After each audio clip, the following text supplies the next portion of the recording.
Hello YouTube and welcome back to the channel here today. Today we're here for 2 more episodes of Princess Tutu, of course, 10 and 11. Please be very excited to be back here again with me on this Monday. 2 more. Can't wait. It's going to be awesome. We're a really intriguing point in the story because in a lot of ways we're doing the same thing over and over again. And I'm saying the same things about Ru, Fakir, Ahiru a lot. But it's keeping my attention. And it's like... it's still varied enough. I don't know how to explain it. It's similar concepts. They're just deepening them, it feels like, over the course of, again, this first half of the season. I'm thinking maybe, and maybe it'll be next week, big status quo shift would be something on the menu soon if I was writing it. But again, I'm not writing it. We'll have to see what we do with it, what Sato Jun and the gang do. Quack, says Glyke. Very, very cool. Loving episode 8. One of my favorites, not just because Fakir is cute in it.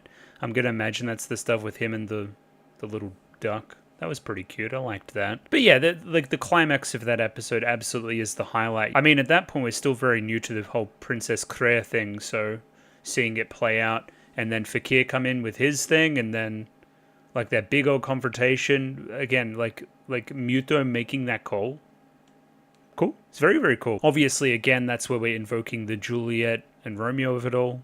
Or Romeo and Juliet, I don't know why it said it like that. But anyway, big old sword, gonna kill yourself. That's kind of the vibe with that one. We are playing some parts of Tchaikovsky's Romeo and Juliet during that point, just obviously not the overplayed part that I was familiar with. It would be pretty inappropriate, but also maybe kind of subversive and cool to play the love theme during that climactic moment, let's put it that way. Some quick Googling tells us that this part of the piece as well is meant to represent the battle between the warring families, which probably fits in with the context of the scene, considering Fakir and Ahiru screaming at each other, fighting each other, quote unquote, for Muto. So yeah, all around pretty friggin' epic, pretty cool. And yeah, we'll leave it there for tonight. Let's shout out the Patreon and we'll get a wriggle on. Let's go. So yes, I have a Patreon. It is linked in the description below. If you would like to see next week's episodes 1 week early, you can give me $6 a month. Pretty paltry little fee there. And yeah, potentially 12 and 13 next week are going to be big old bangers, and you're going to want to see them. That, or you're really into your Musume, or really into your Mushi-Shi. If you're into any of it, stay in the description below. Go have a gander.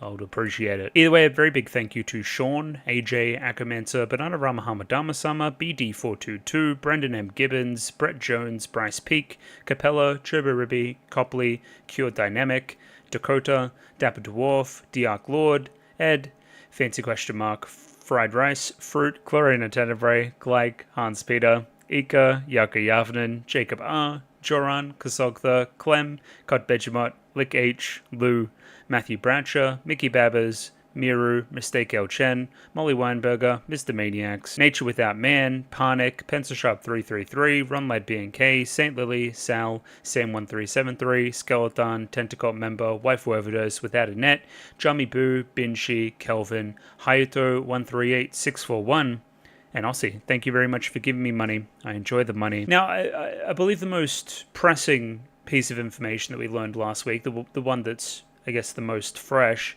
is that Ru's going down a darker and darker path. It feels like, you know, she was kind of back and forth there in episode 9 a little bit. There was a lot of stuff about her being pretty normal and having a pretty normal friendship with Ahiru. Again, not knowing about the whole Princess Tutu thing, obviously. And then by the end of it, feeling more useless than ever, continuing to go down that Princess Kreia whole rabbit hole, really. Once again, it was an episode about this side character, Marlon, who was, you know, what's the word? Obsessed with Ru to a certain level. You know, at her beck and call, following her everywhere, doing all that other kind of stuff, making lots of art of her. Again, it was kind of like how Muto was with Ru before things started to change. So, again, Ahiru literally fixing the obsession of this girl that was obsessed with Ru, as, you know, Muto's moving further and further away from Ru, and especially Princess Kreia. He gave her, you know, a little bit of a cold shoulder there at the end, for sure. It firmly places, again, Tutu as the bad guy in her perspective on the story. Fakir, he's around too. He's still doing Fakir stuff. A little bit of self-reflection there, though. Probably, honestly, a little bit more mature than the other two if we're going to be real. But yeah, I mean, Drosselmeyer, Edel, they're still doing their whole thing as well, so the story continues. It's going to be more. There's going to be more hard shards and whatever else, I guess. I don't know. Let's find out. Let's go into episode 10 right now. Radio episode 10 up there, ready to go. 23 minutes and 56 seconds on this one. Sync up accordingly with your own copy. Have the official version. Please acquiesce that version if you'd like the same as mine. If not, there's a picture-in-picture version in the description below if you'd like to use that instead, if I can speak. Okay, let's give this thing a 3, 2, 1. Radio, 3, 2, 1, go. There was a maiden. Feather shoes, sword, necklace. Oh yeah, we were doing Cinderella. Great point. Mm-hmm.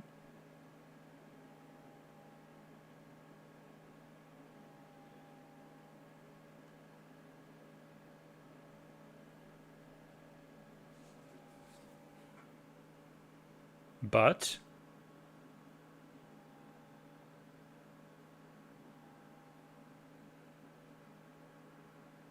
okay. I mean, let's not jump the gun here. I do this a lot. It could just be the episodic character, but almost, again, Muto in this example, jumping the gun and potentially being persuaded by the story, quote unquote, to marry somebody that he doesn't truly love. Well, you could take that in a number of directions for sure. Who does he really love? Seems to like Tutu quite a bit, even though they're forbidden from being together or whatever the hell. Or at least she is forbidden from reciprocating the feelings. I still think him and Rue are a really good couple. I don't know. Just look good together. That's half of it, really.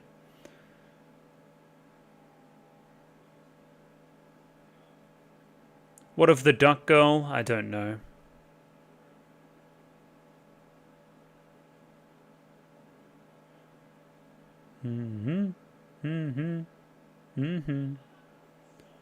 This is a very, very good opening, by the way. It's growing on me quite a bit. Morning Grace.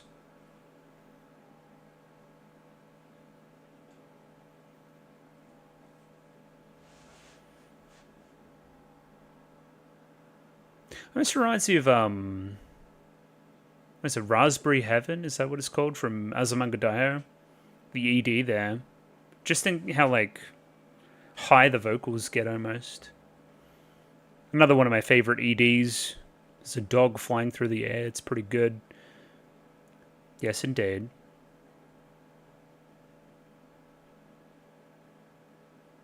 Prima Donna. And then she disappears.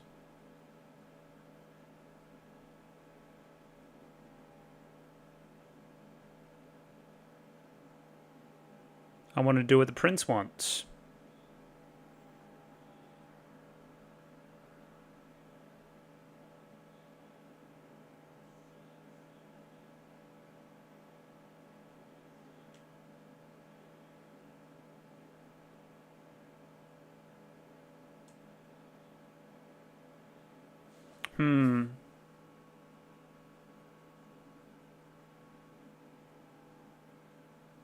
He's got a bit of a murder boner.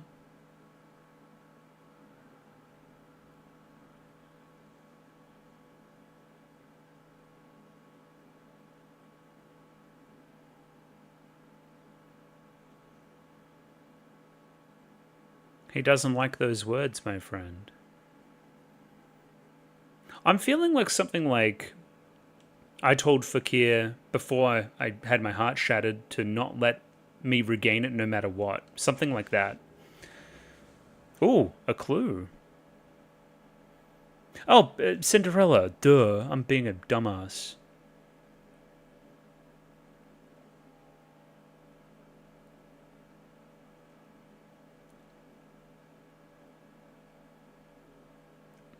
Oh, so that's when it happened too.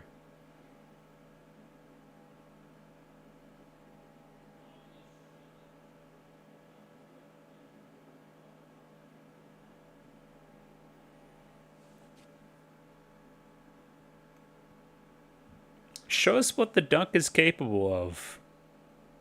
Having a bumhole, I guess.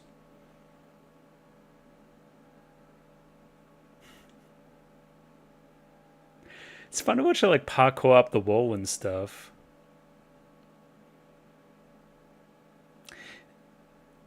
Weird.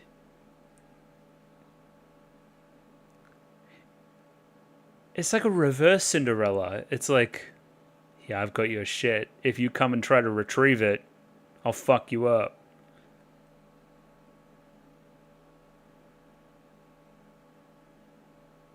Like evil Cinderella or something.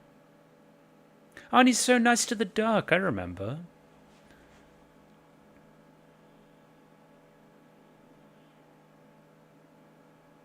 Oh, he recognizes me.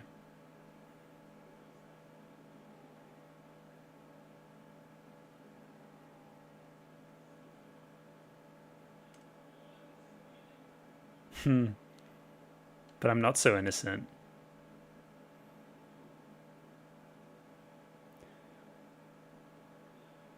There'll be a time. Bide your time. You know who has it now.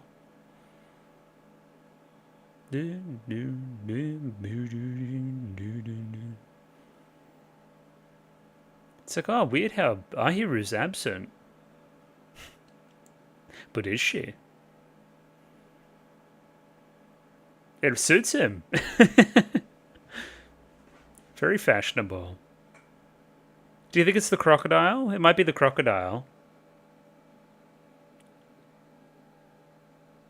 Crocodilia.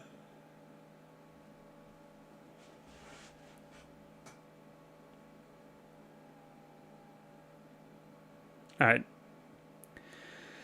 Focus on task. Gotta get a necklace.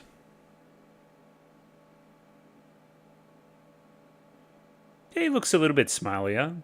I'll give you that.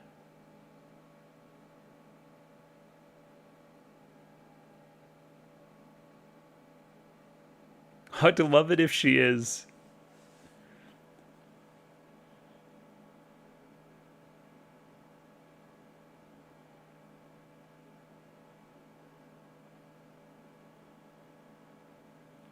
Double marriage? No, thank you. 3 times the marriage? She like shook her head too. He's licking his crotch. It's all happening. Emotion? Emotions are prohibited.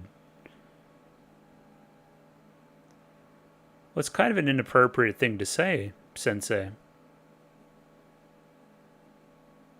I don't want to attend Neko Sensei's love class.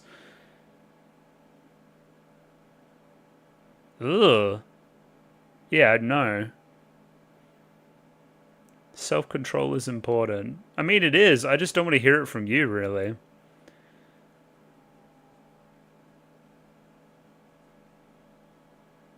Go sneak and look at him in the shower or something. Come on.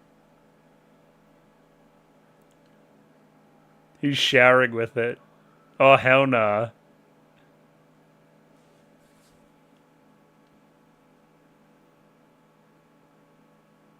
Okay, it has pants on.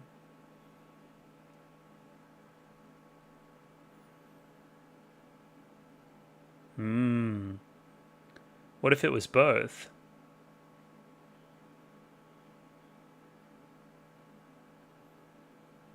I wonder if he's still cognizant now, you know. Please keep speaking.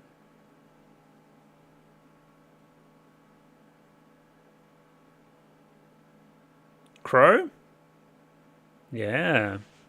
Raven, crow. It's friggin' one of them.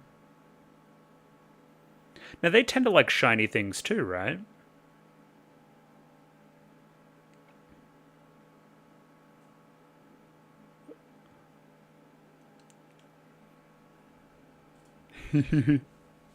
Alright, she's trolling. That's funny. Do you know that you're going to get married? Interesting. It's kind of fun. That Neko Sensei bit was kind of a little bit of foreshadowing almost.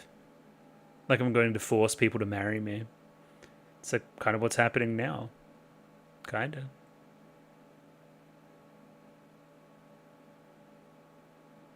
Shmaid? I think it's a weapons store. Jesus.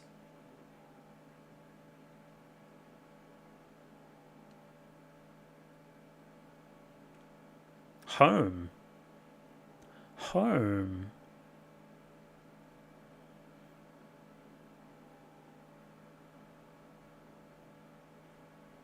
And he knows.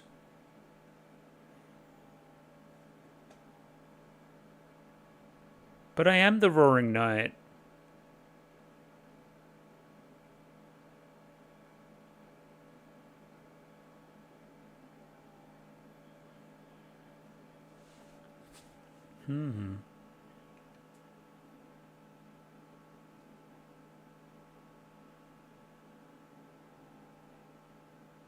I mean, yeah. I would say yes.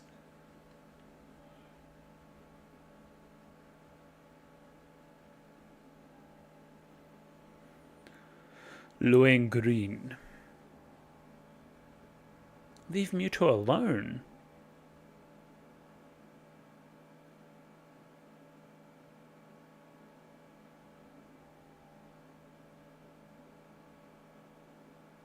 Huh. Foster father almost.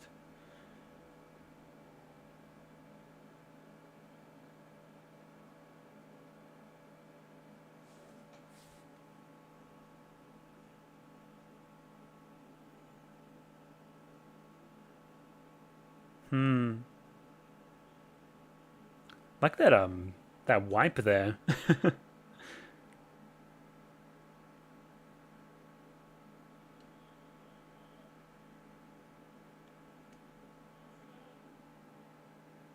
Prince.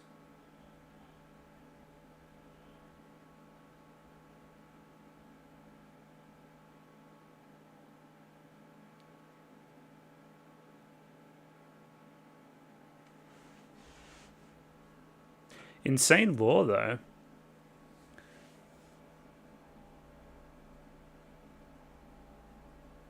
Of course he has no heartbeat, duh.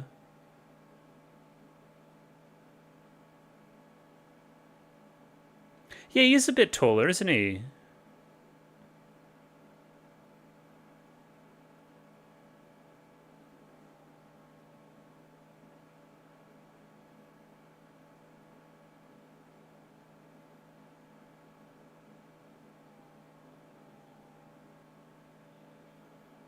What a hero.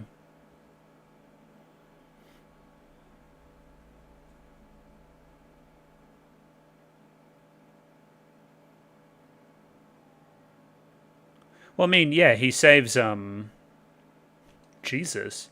He saves, Ahiru in episode 1, obviously. Good old self-sacrificial prince type character. Never been seen before.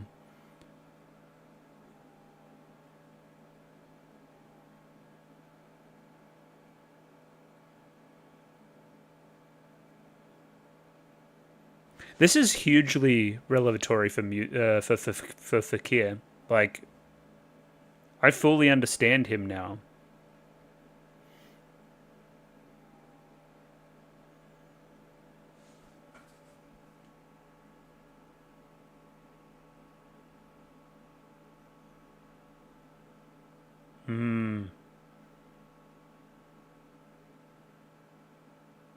Interesting.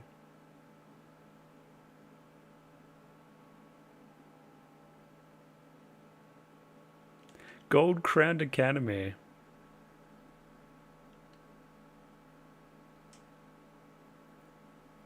Get him, Couron. Beat his ass. I don't think you should slap the kid, but he's... It's complicated.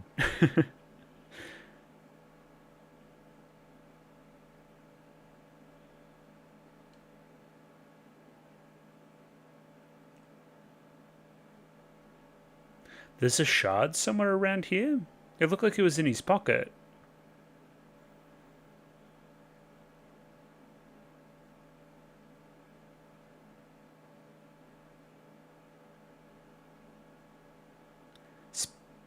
Piano's really pretty here too. Yeah, I think he's just got a warped set of priorities.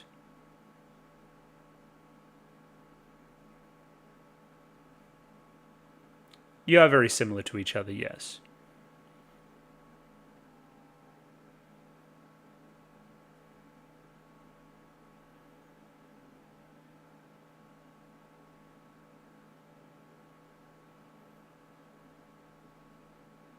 How about giving me that necklace? Hug?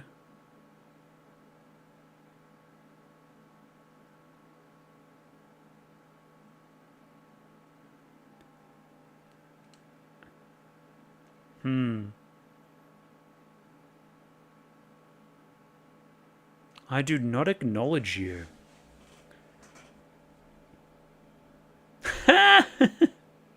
That slide there was great.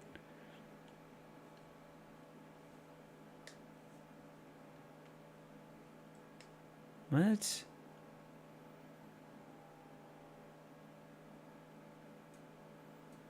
But what if I'm into that shit? What? Yeah. No, we got time. We got time for sure. Oh, she flapped her wings.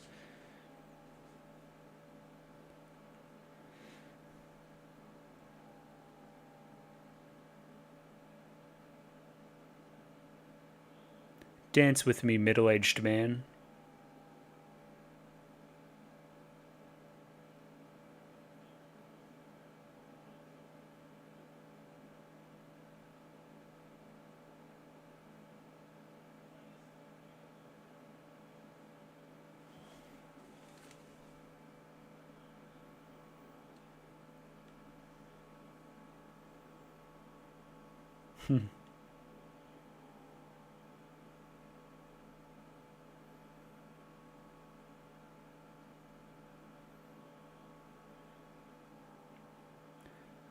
His base level motivation is correct.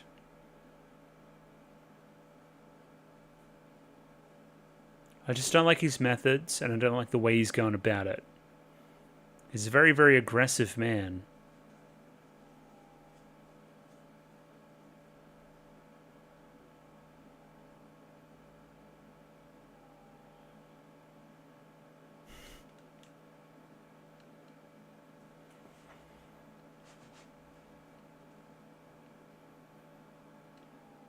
Okay.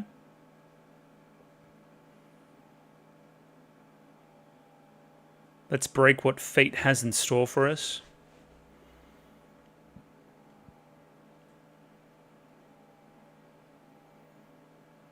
Thanks. Let's go beat up Princess Claire. Let's... Claire.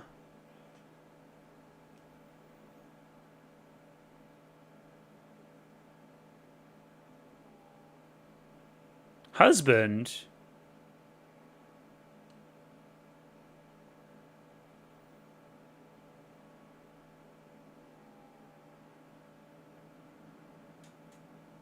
Whoa!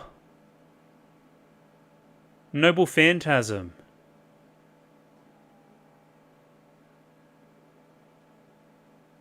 Sup? Oh, yo, okay, so Fakir's gonna save the day. Have faith in the boy.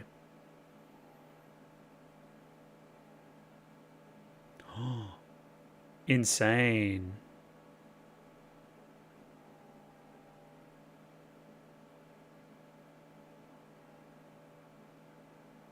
I guess, man. Whatever you say.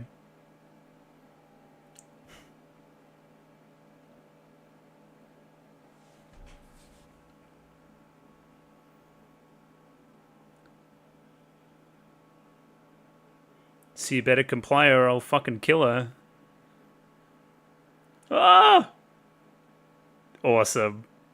I love that it's like a costume. That's fantastic.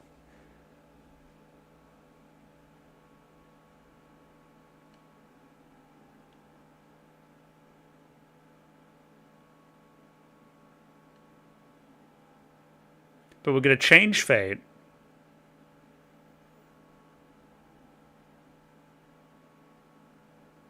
Yeah, it can. This guy's about to change fate right now, and change his own fate. I object!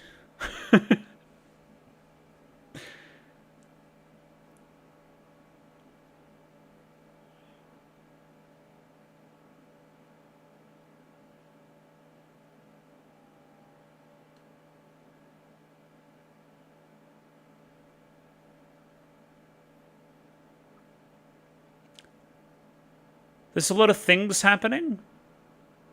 I think we won. Talk no jutsu.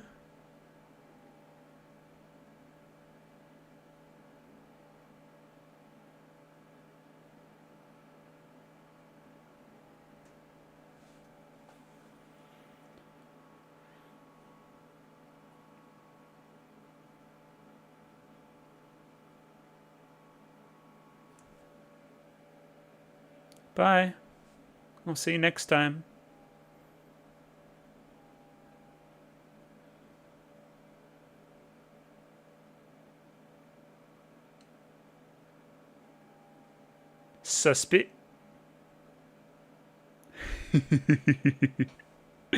Oh!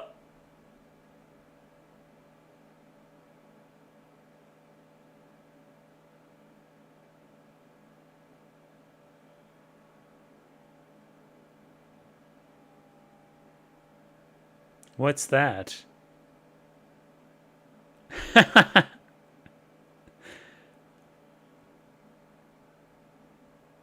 Run! Quicker! Oh shit! You fucked up pretty bad. Cool glasses, man. Episode was cool. I think Fakir's cool. I like that guy. The Princess Kriya kind of ending is a little bit weird. I guess, I don't know, it's that Rue side just breaking through again. Like, Muto's eyes kind of pierced through her and saw the real her deep down and whatever else. That's my interpretation anyway. I like that it all happens at midnight because, you know, like Cinderella. It's kind of, it was rhyming a lot with Cinderella, even in the ending there, obviously. Again, it's like, Fakir, our prince, quote unquote, has, like, found who the slipper is attached to, found the real person behind the Princess Tutu thing. But it's weird because it's, like, this antagonistic thing. It's, like, this, like, kind of like, reverse Cinderella thing going on. Smart episode in that department, too. Thought the stuff with, like, all the Fakir backstory stuff was fascinating. I like the relationship with Dad there. Thought that was, touching, heartwarming. I thought that the way that the dad felt about Fakir kind of mirrored how, you know, Fakir feels about Muto. Like, I felt like that was pretty pronounced as well. Probably worthy of some analysis there. Potentially, Fakir needs to trust in Muto as well. Something akin to that anyway. That'd be nice. And yeah, no next time ons, even though he's jumping all over the place or something, I don't know. Either way, you'll see me in but a moment for episode 11. Please look forward to it. And there we have it as well. Episode 11 up there, ready to go. 23 minutes and 56 seconds on this one. Sync up accordingly with your own copy. I have the official stuff. Get that copy if you want to sync up with mine. If not, there's a picture-in-picture version in the description below. Let's give this thing a 3, 2, 1. Radio. 3, 2, 1, go. Castle. Tsubasa? Maybe. Huh. Ooh.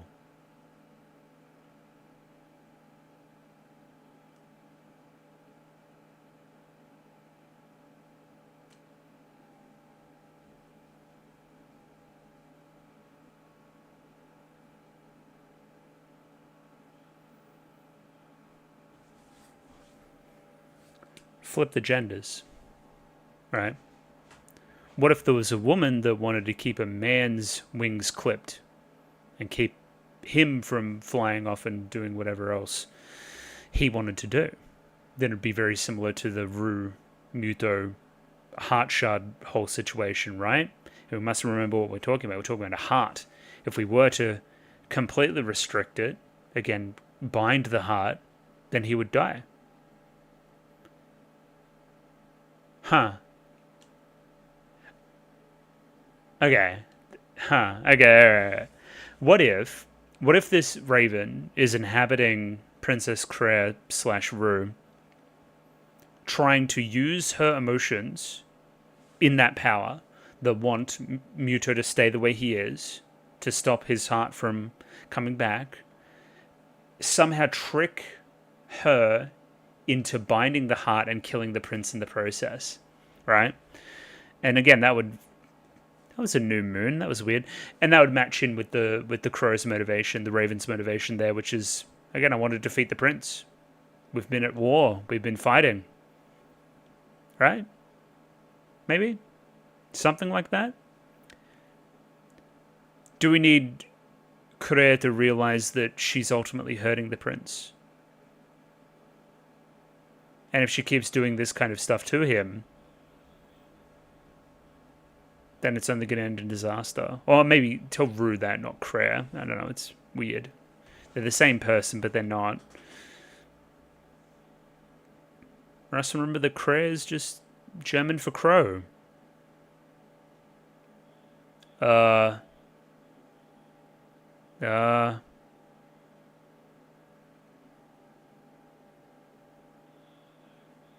All the pieces are in place.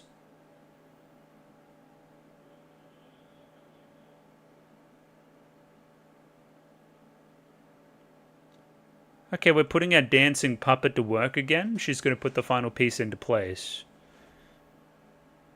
Please do not listen to this evil puppet lady. Excuse me?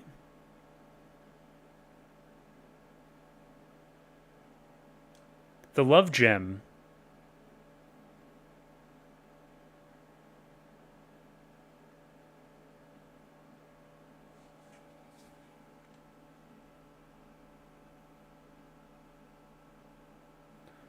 What's it? It's the hand. The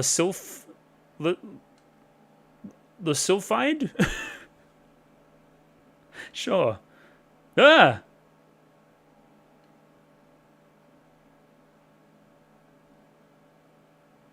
Oh yeah, we must remember Fakir just found out that our hero is Princess Tutu. He's also spinning a lot.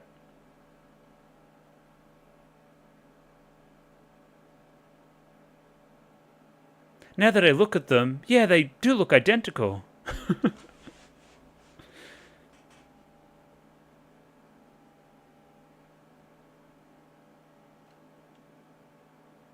He's doing like flash dance right now or something.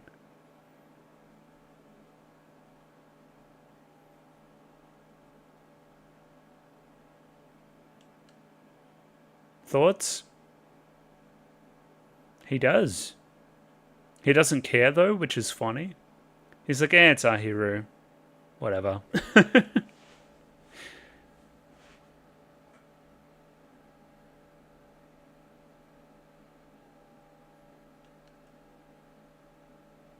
Still going on about this rejected thing?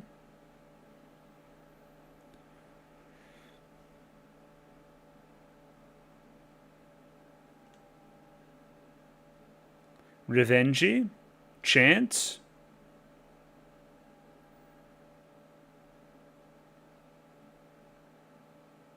Presento? Huh.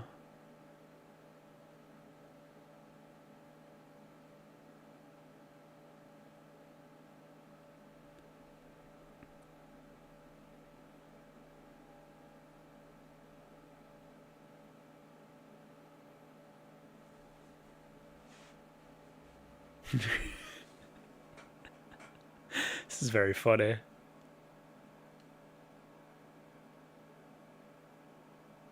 Should take anything. Gem? Well...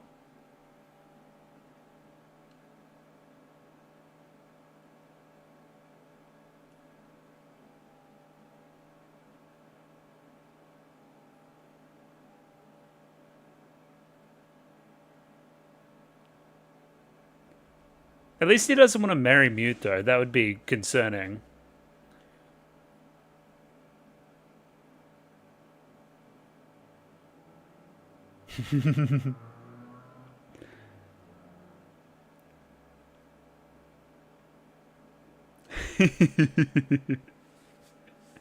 Well, I'm kind of seeing how the pieces of the episode are put together now.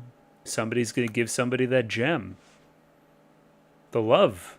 Hopefully it isn't Tutu. Hopefully Tutu doesn't give him that gem. That'd be bad.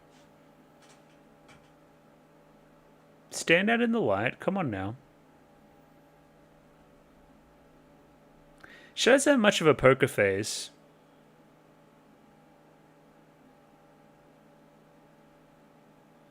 What, because I'm so normal?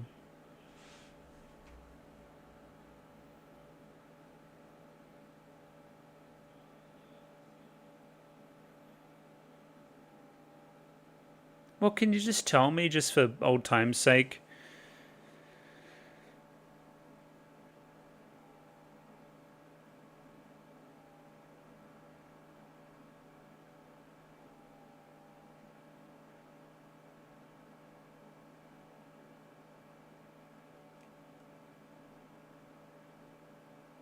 Jealous.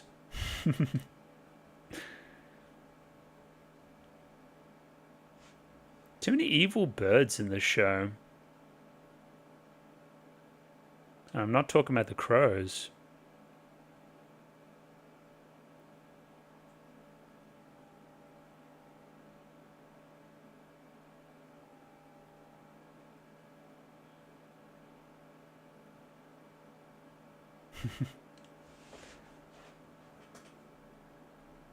Oh, a bit of regrets.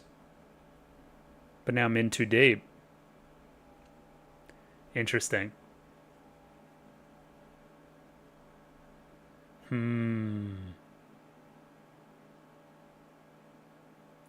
wonder how Rue would react if Muto gave Ahiro a gem. Whoa, the sound effect. It's all part of the plan.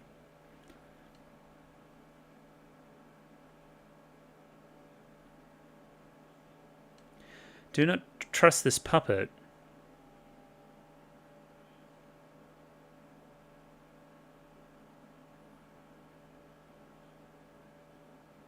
Hello, tarnished.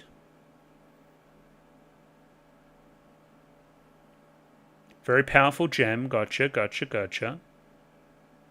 Alright, job done. It's kind of creepy the way she was moving about there.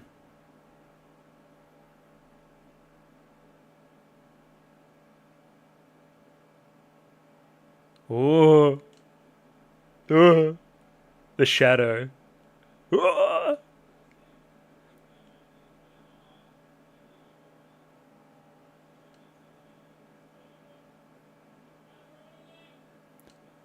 He's really bad at cheating. Like, you're not supposed to do it in front of the other person. Scars easily. Easily tarnished.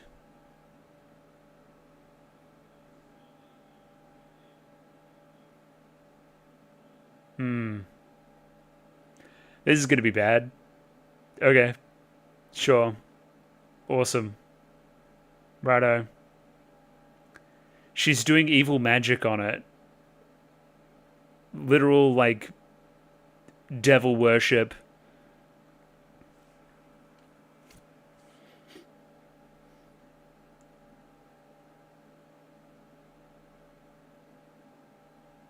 She's so mad.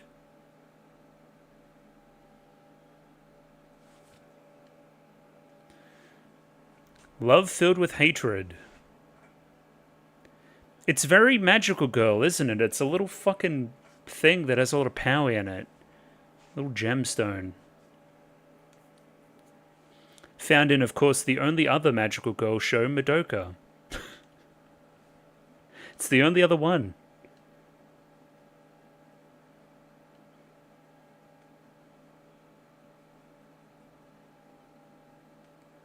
He needs a little duck friend.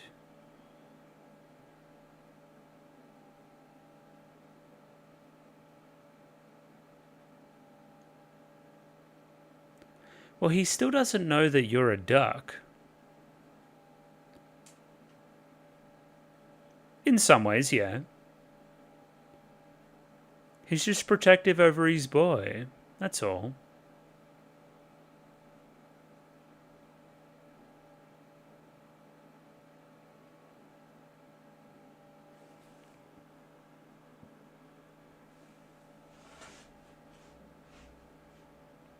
I can't promise that I won't try to kill her. He really doesn't like his girlfriend. Does he sleep in a dress shirt? Like, that's not comfortable. I don't care how big the dress shirt is.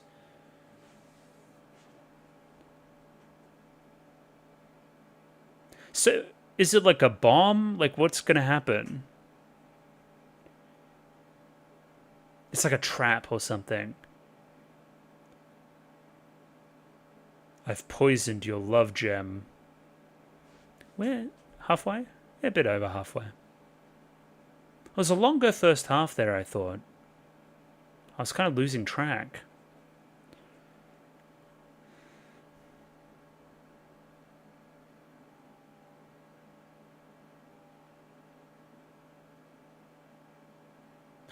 I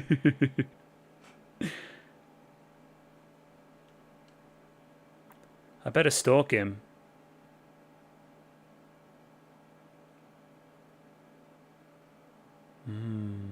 Storm clouds are a literary device, a pathetic fallacy indicating that things are about to go poorly.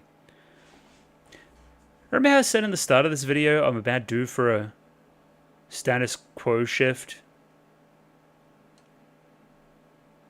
I don't know. It's feeling very finalistic right now. It's feeling very like something big's about to happen, you know? Not the pizza shop. Nothing but heartbreak there.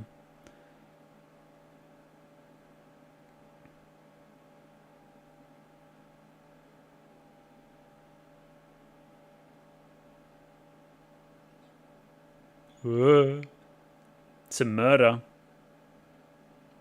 Oh, Edel. Again. Edel.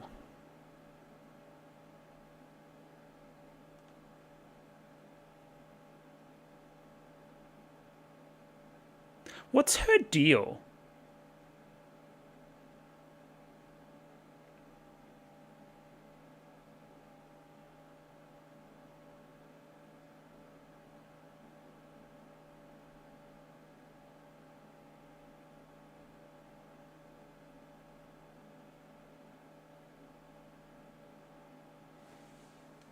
Yeah.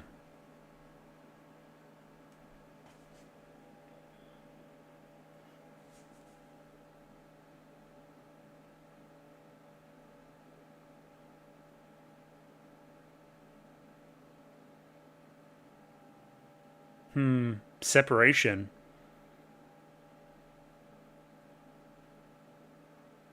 Thoughts? She must seem taken aback by that. See, it's cute. They're trying to find each other. We're like retracing our steps through the show. All of our favorite locations. Remember when I fought a ghost here?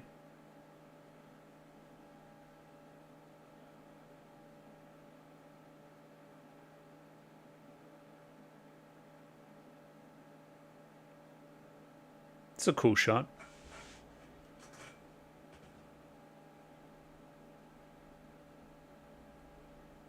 Choo-choo. He's very long.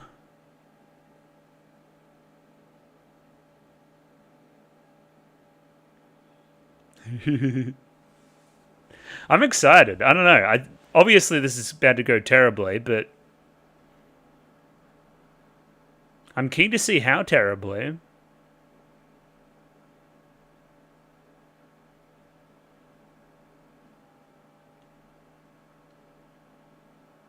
Just straight out with it.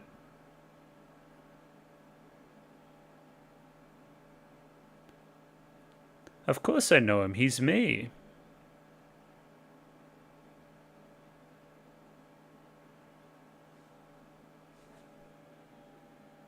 Bye. Shit, I wonder if Tutu's about to come around this corner.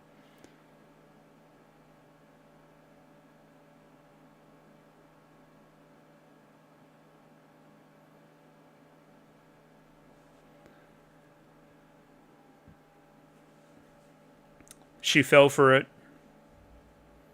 Everyone get your fishing rods out. She fell for the bait. This song, too. I know this. I don't know what from, but I do.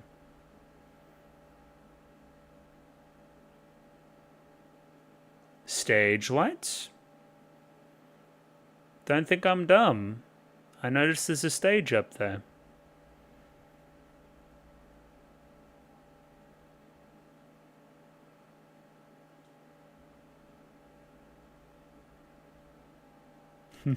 Duck umbrella.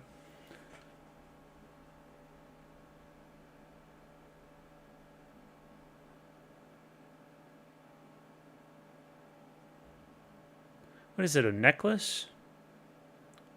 She's got so many necklaces.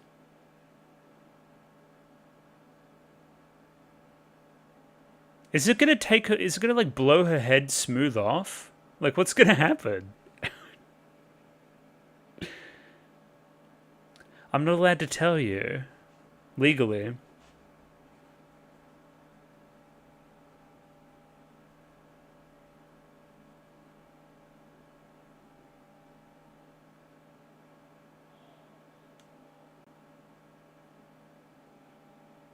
Oh.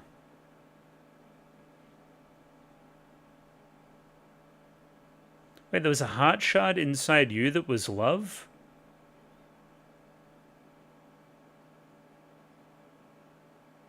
Sure. Oh, inside the love gem, of course. Okay. No, that's more.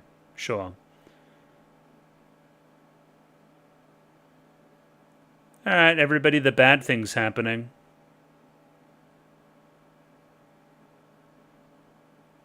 Alright, so we're now bound and crowed. And he's been killed? It was I, Princess Crea.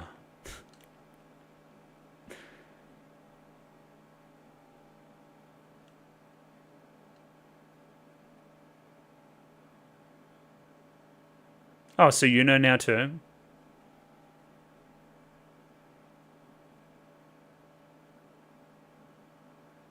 Oh, hello, Fakir.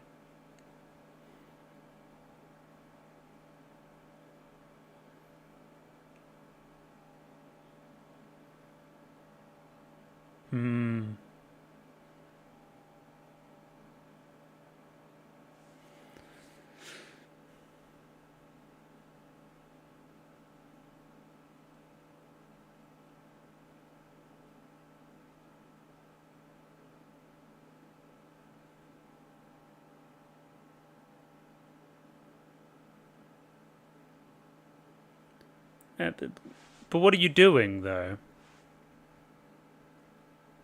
Not knowing your place in the world.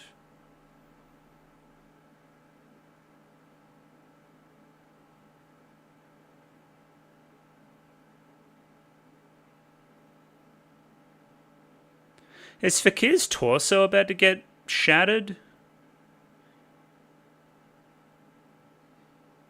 Yeah, kind of like that. The thought of it was there.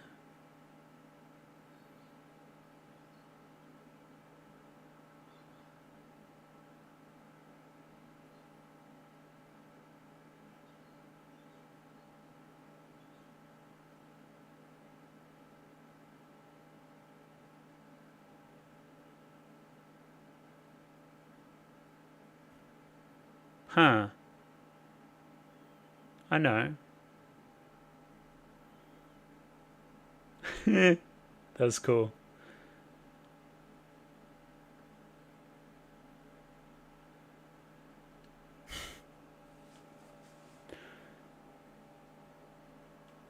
Not great. I don't really...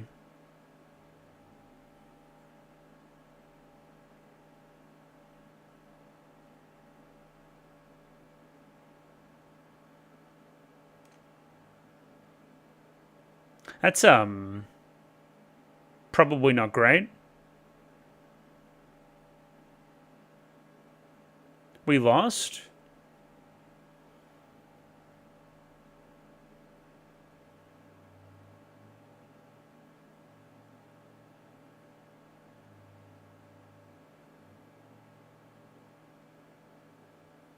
Well, but how does that serve you, Drosselmeyer?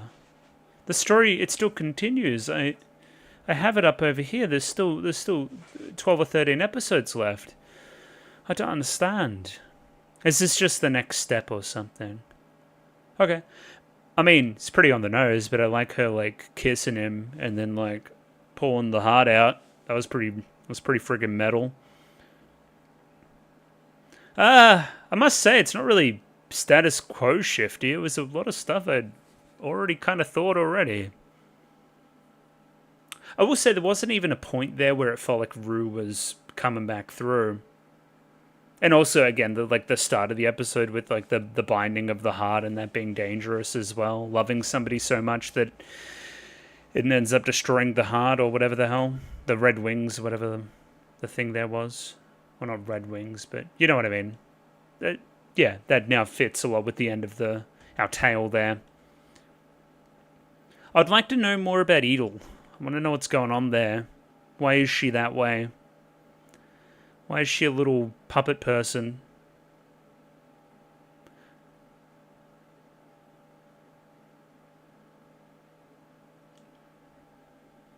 A lot of build-up in that episode, yeah? It was pretty good. I think it could have been a better payoff there. I wanted something like massive to happen.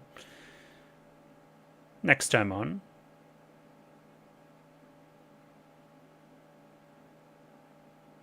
Alright, so is he like back to step one, I guess?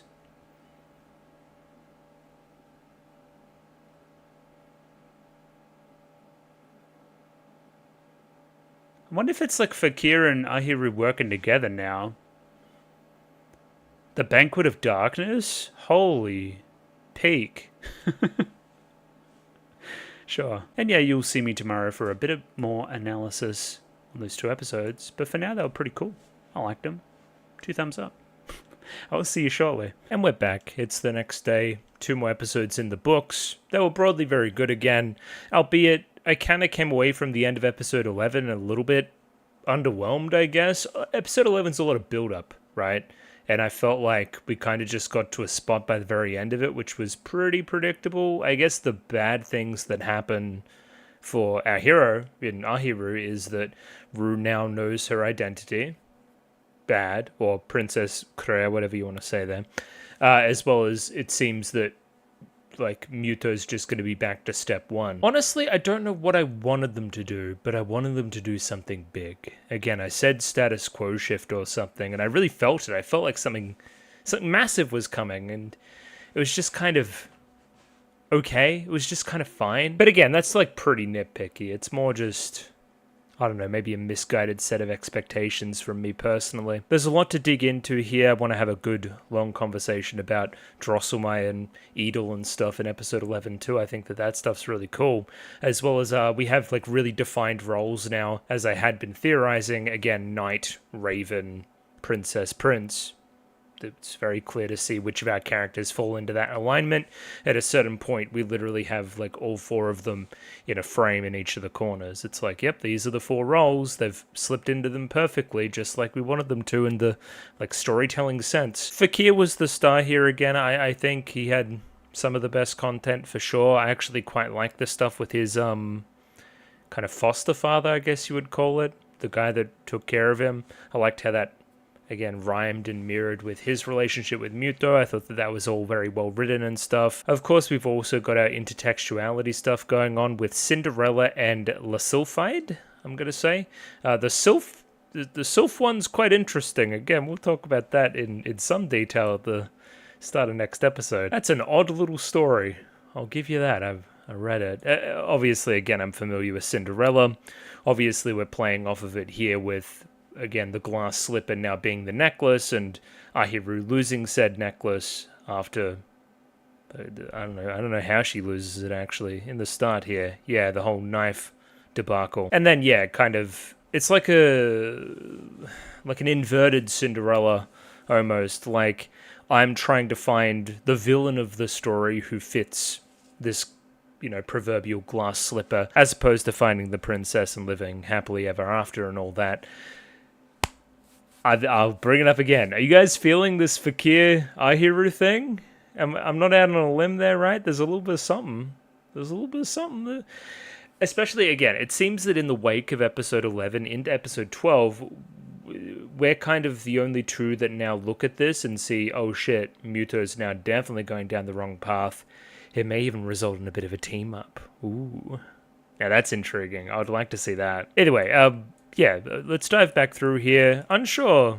Again, I always talk too much about Tutu, but unsure, like, big, widespread things that I'll have to say about episode 10. Again, the Cinderella thing was the main thing that I had, but I digress. We'll see. Once upon a time, there was a maiden who wore tattered clothes and was named Cinderella, but she became a beautiful princess by magic and danced with the prince. The magic is this, the shining little necklace type number in the middle of the frame. It's meant to be quite similar to a glass slipper of sorts, potentially. But I do like seeing all the symbolism too, like, again, feather, that's the raven, that's the Rue connection, of course, and obviously ballet slippers could apply there too, but then you got the prince's sword, or even maybe Fakir's sword, potentially, the knight's. Anyway, it's unclear. It's kind of like winding staircases cool too. It's almost like Greek. Almost a Greek theater, We do a very interesting thing at the very end here. We almost like flip who's Cinderella in our little story there too, because once again, we do have a transforming, not so regular girl in tattered clothes, but still a girl, and transforming into a princess. That would be ruined Princess Crea. And we kind of bring up the idea of, yeah, well, the prince, found her and loved her and married her and stuff, but did the prince really love that maiden? Was he doing it for the right reasons? Once again, it feels very Utana, just kind of reading out a fairy tale and then going, wait, but was that correct? I don't know. I guess maybe watch how this Cinderella thing can apply to Rue as well as we continue. But do you know who you should watch out for more?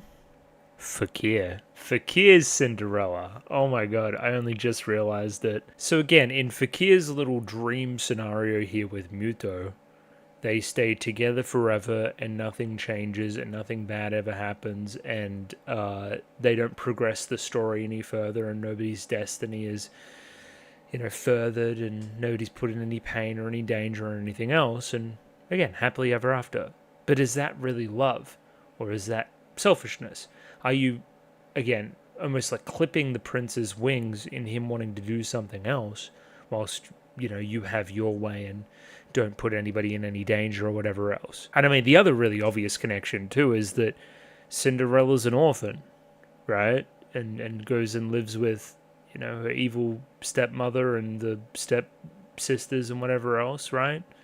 No stepsisters or stepbrothers here, obviously, but he still is with a stepfather. Like, there's still a guy there, and they kind of fight, and he slaps him. I don't know, food for thought, maybe. Yeah, I mean, it's clearly what they're getting at in the episode. It's probably something I should have given more thought during the actual analysis. Very cool. Haven't seen a lot of Rue, really. Haven't seen a lot of Princess Crea, obviously, but less so Rue. I want to see what she's thinking about a little more often. Also, these vines here are kind of giving me Sleeping Beauty as well. Anyway, I'm rambling. Yeah, I don't know if we're doing some weird stuff with our adaptions of Cinderella as well, because we're obviously basing this off of the play, based on the German, again, title, and it says Waltz or something. I don't know if the story there is different than the Cinderella that everybody else knows, so please let me know. Potentially there's some differences there. Another thing, and again, while I'm rambling about it, people said that I should potentially be suspicious of the narrator in the same way that I should be suspicious of most people telling the story or above the story in this show. So again, who is the narrator? Do they have a motivation? Is some more Drosselmeyer stuff. But once again, she seems almost above Drosselmeyer because she's referred to him in her own stories too. Food for thought, I don't know, I'll keep it in mind. We get one of our first cases of prolonged reuse of stuff from a previous episode. I didn't really mind it. Normally it's one of my big bugbears, but for me in my current circumstances, this was just a pretty good reminder. It got me back to speed where I should be in the scene, I guess. In retrospect, it's a bit of a weird cut. I wouldn't have cut it there, I would have cut it when the necklace was missing. That's the bigger kind of cliffhanger for the rest of the episode, I guess. Just, I don't know, the end of episode 9 last week was a little bit weird now that I think about it. Anyway, weird. Tutu stands on business a little bit here. Fakir entered the scene. That's what kind of, brought forth the whole Rue thing at the end of episode 9. Fakir's strangely violent here. I like that he's using the mirror shot. I think that that's all very pointed and stuff, especially after that wonderful mirror scene with Claire last episode. But I don't know. It felt like he was potentially on the healing road a little bit more in episode 9, a little bit more self-reflective. Why the violent outburst at Tutu? I guess his justification here is that he's suspicious that Princess Tutu is here, saw the crow, and then didn't do anything to kill the crow while the crow was right in front of her. So again, you're not decisive enough. Obviously, this is all coming from a place of protection for Muto. And Fakir's like, if it came down to it, I could kill you too. Really, quite the ladies' man. Yeah, this will obviously be a longer running thing, right? But how are we going to quote-unquote defeat Princess Claire as Tutu? She doesn't really fight anybody. She kind of talk no jutsus them and hugs it out and dances and stuff. So are we going to dance it out with her? That could be nice, but I don't know if she'll take that lying down. Anyway, you're very much what the prince wants. He wants to restore his heart. I'm the conduit to do so. Sure, I'm on board with him. Tutu escapes, kind of Muto that embraces Fakir for a bit and explains his side of the story, saying that he really wants to just restore his heart, and Fakir starts to tremble. Again, he's a little bit more, fragile than he probably lets on, right? And again, we go into his backstory in this episode. I'll kind of let all that play out, but he is the most invested in Muto, like, from the start. Been with him through thick and thin, seen his almost, potentially self-destructive tendencies firsthand as well. The whole self-sacrificial stuff, putting myself in danger for birds and whatever else. He can't help but see it as the prince just getting himself into another jam again. And again, in the process, ironically, you are also very protective of him in doing so, right? So you're self-sacrificial in the place of Muto, and Muto is self-sacrificial in the place of random animals and whatnot. Anyway, it was just interesting how he was, like, trembling and stuff. This shit means something to him. Obviously, the Cinderella thing playing out here, with our proverbial glass slipper being left on the stairs. Ahiru quickly realizes that the necklace is missing when she cannot turn back into a girl anymore. A girl nor Princess Tutu. No more transformation. I thought the Drosselmeyer stuff here was quite funny. It feels like he's kind of literally fixing the story and putting it back into place so it can get up and running again for next episode's content. He's like, oh no, this will be good character building for you, Ahiru. It's a perfect heroine is boring. You should go through some trials and tribulations for me. Show us what that duck is capable of. This is important character development for Ahiru as well. Obviously, she's got a little bit of the imposter syndrome stuff going on with Tutu. So proving to herself that she can actually succeed in duck form, at least in some small tasks, is probably pretty big. If I was projecting forward, I would imagine at some points we are going to be without the power as well and need to think on our feet per se. Another thing I really admire about Princess Tutu as a show is pacing, of course. I think a lot of the Fakir Ahiru duck form stuff is it's quite funny. It's really charming, and it's a different mode for him. He can be a little bit grumpy, a little bit of a grouch sometimes. So it is nice to see him, a little bit lighter. And yeah, listen, once again, he's like continuously really nice to Ahiru when she's a duck, quote unquote, when she's herself, without the Princess Tutu stuff and without even all the girl stuff too. Just the true you, right? Deep down, I'm like really like calm and thoughtful and careful with you and that kind of stuff. I don't know. I'm seeing romantic things, and I don't know if I'm supposed to be, but I am. Another thing would be that Muto obviously has his thing for saving little birds and whatever else. Again, episode 1 as the evidence there, as well as the kind of flashback we have within this episode too. It's almost like you're trying to mirror him a little bit with your conduct with these, you know, farm animals and whatever else, like little animals. I don't know, potentially some of that stuff did rub off on you somewhat, a little bit, you know.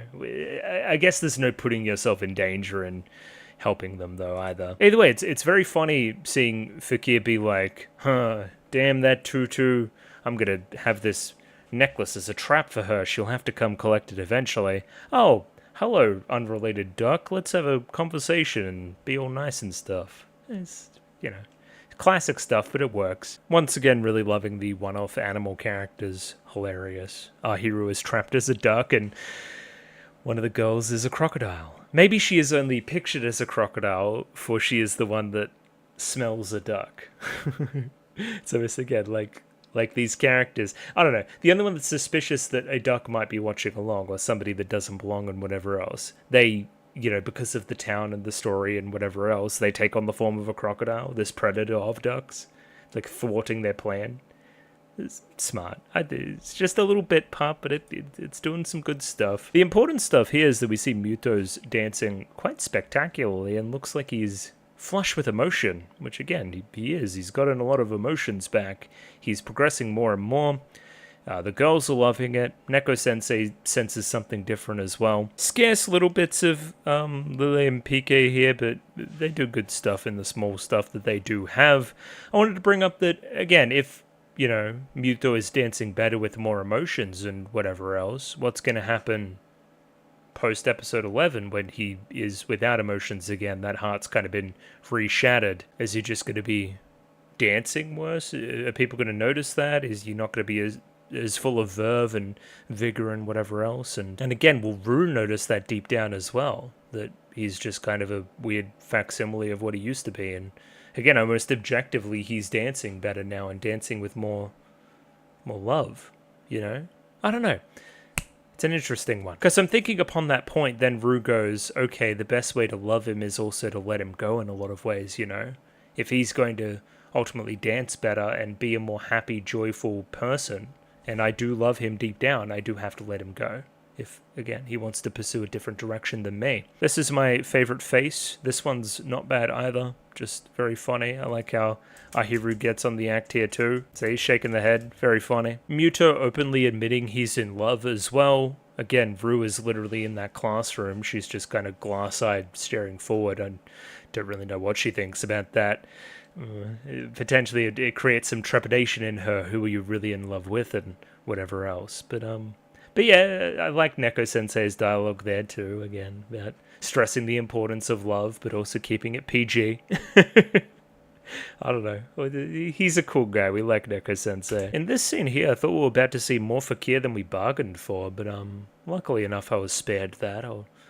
I don't think I would have wanted to see that. Crucially here, Ahiru sees his giant kind of scar-shaped birthmark, and again says that it is a birthmark. It's almost this thing that's always been a part of him ever since he's been born, quote unquote. We will learn more about it in due time, but it means that he is a character that is part of the story that also, again, has experienced things before this point. That story kind of ceased whenever Drosselmeyer fucking carked it, so obviously he's moved into this world, you know? 1, this is a cool swan chair. It's pretty epic. 2, I might be forgetting, but Fakir says here that Muto does not know the true meaning of regaining his heart and what that truly entails and whatever else. And again, you're trying to protect him from that. Do we learn that? Is that something that we learn? I guess I'll keep watching. I don't remember the context there. Either way, Crow shows up, drops off invitation to the old wedding that, I don't know, it's an excuse to have a confrontation at the end of the episode. It's very presumptive from Princess Crea. Again, acting like the true prima donna she is and everything else. It's very much like her. Like, she just makes the assumption that, of course, he's going to want to marry me, and of course we're going to do it tonight, and... Oh, that whole sequence is fantastic. All those, like, dancing dudes in the masks. Yeah, I remember now. What's the name of this shop that Fakir goes into? It's like... Hang on, we get it here. It's like Schmied or something. It means smith or blacksmith. Gotcha. Okay. Nothing super significant there, I wouldn't say. So, let me fill in a lot of stuff here before, you know, the show does it. This is Charon. This is Fakir's adoptive father. He is a blacksmith. It is very fitting that you are also, quote-unquote, the knight, or very close to his position in the story, blah, blah, blah, blah. Fakir is here to grab the particular sword. It has a name. Lohengrin sword, of course. It is a special sword with special components and powers and stuff, and can only be wielded by the knight in the story. It is a like classic relic of old, basically. Yeah, I mean, this stuff's so obvious now. We have Charon here, very protective over Fakir, right? Telling him, hey, don't take this sword, don't get even more involved in this story. I believe you that Tutu's back, and that the Crow's back, and that he's regaining his heart and all this other kind of stuff, but I think that it would be better for you, Fakir, to not get involved here and get yourself hurt. Again, you got a big scar down your chest for a reason. I'm scared of that happening to you. Now again, this is almost the exact same way that Fakir feels about Muto, right? Where it's like, okay, I would love it if you just dropped all this stuff and things just were exactly as they were, and, you know, you didn't get any more involved here because I don't want you to get any more hurt, basically, right? Basically scared that the Crow's going to win and the Crow's going to do something to you and it's going to be irreversible, you know? I don't know, it's great to see this, like, almost a conga line of self-sacrificial characters behind each other, just advising headstrong people against doing what they're doing and their certain motivations, but again, they're going to plunge forward regardless, and as Charon has a little bit of faith in you, Fakir, potentially you should have a little bit of faith in Muto as well, and that, you know, this instinct, this feeling that he has, he knows what he's doing there. Flashback time too, we get to see little Fakir, which is pretty fun. An interesting thing to note is that we don't see little Muto. It's like he's come fresh out of the story, you know, where in contrast you've kind of grown into your destiny and whatever else, right? You've actually been a person in this world and like legitimately reborn from birth as potentially the reincarnation of this brave knight. As opposed to Muto, who seems like he's literally just been, like, kicked out 2 seconds ago, you know? I just thought that was an interesting quirk. It is interesting here that Charon is very forthright with all this knight stuff, where in the scene just previous, he was very much like, no, drop all that stuff. Again, maybe potentially seeing how much danger he truly is in here, you know? So, weird thing we do in this section, too, there's a lot of, like, wipes, like there. Like, see, that's almost like turning the page in a book or something. I thought it was an interesting technique. You know how Star Wars has those wipes as well? It almost reminded me of that a little bit. Just almost like kind of really pulpy and, like an adventure story or something. Yeah, it was quite cool. I liked it. See what I mean? Like, this seems, he's just like fresh from, like, sealing the Crow or whatever happened, and his heart got shattered, and then Drosselmeyer carked it, and now he's here. Something like that. I don't know. It's odd. There's a difference between you and you. Charon here also checks his heart, and then it isn't beating, and he's like, no, he shakes his head like he's dead, and then Muto awakes regardless. Again, that proves to him that he is the prince of the tale, the prince from the story. Everybody in town knows the story. Fakir's already kind of part of it. It's all coming together, basically. And again, we kind of hung out and we were cool for a bit, but Muto had this weird thing. He was emotionless, other than protecting, you know, small creatures that cannot protect themselves. He still had that kind of self-sacrificial quality to himself. It's almost like something inherent to him, you know? It's how we can explain what he does in episode 1 where he saves Mama Bird or whatever he saves, right? Like, that's what triggers the whole Princess Tutu thing, you know? It's almost like this thing that needs to already be in the story for the story to be restarted again. It's like the Kickstarter, you know? If he is truly emotionless, then how do we even get Ahiru where she needs to be and to activate her side of things? We can't. So that's why it's like the fail-safe almost, you know? And yeah, it's also the origins of the whole fakir protectiveness thing, right? Well, I see this guy. I obviously think he's pretty cool. It's also tied into my quote-unquote destiny as the reincarnation of the night or whatever else. He's very easily distracted and puts himself in danger. I need to be the grown-up here. I need to protect him and stuff. Especially, again, considering he's a... Because, like, self-preservation would be an emotion, too, you know? He just does whatever you say. You got to keep an eye on him, you know? It's where this complex starts, I guess. And it's serious business, too. Tears in the eyes. So that's why even now, he's here, getting the particular sword, because he senses that Muto's in trouble tonight from the whole wedding thing. So, hey, I need to go and do stuff now. It's my destiny. Please let me go. Fake dad. And he has a nasty read here. What you're doing isn't for Muto, it's for you. Soon, one day, a fight will come. Are you sure you're not afraid you'll follow the same fate as the knight in the story? Is Fakir subconsciously, or maybe even consciously right now, wanting to put a quick end, quote-unquote, to the story before it starts because the story involves him dying?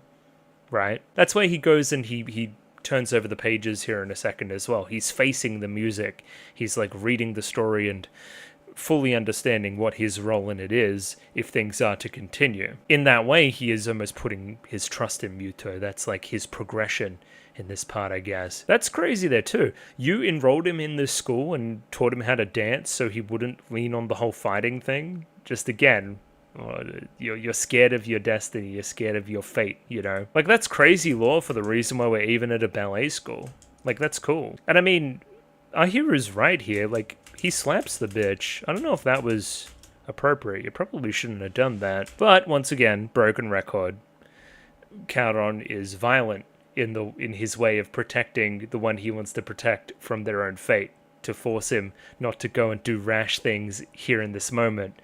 You are violent with Muto in trying to stop him from doing whatever he wants to do, and, you know, if it puts him in danger and whatever else, right? You're just like each other. It's cute. It's like father-son type stuff. Once again, this episode's all about the vulnerability for Fakir, and they get that across pretty well. It's a little bit 2000s-y and dramatic. I kind of want to play like some Evanescence under this or something. Like, he's pretty dramatic about all of it, but it's fun. It's befitting of the story. I guess Ahiru meets him on a level here, saying that, okay, deep down we both want the same thing.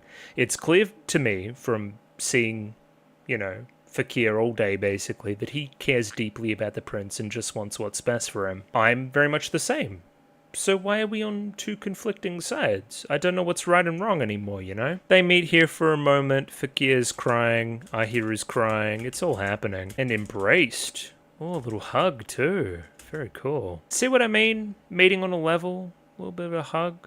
Oh, I'm truly caring about the true you, Ahiru.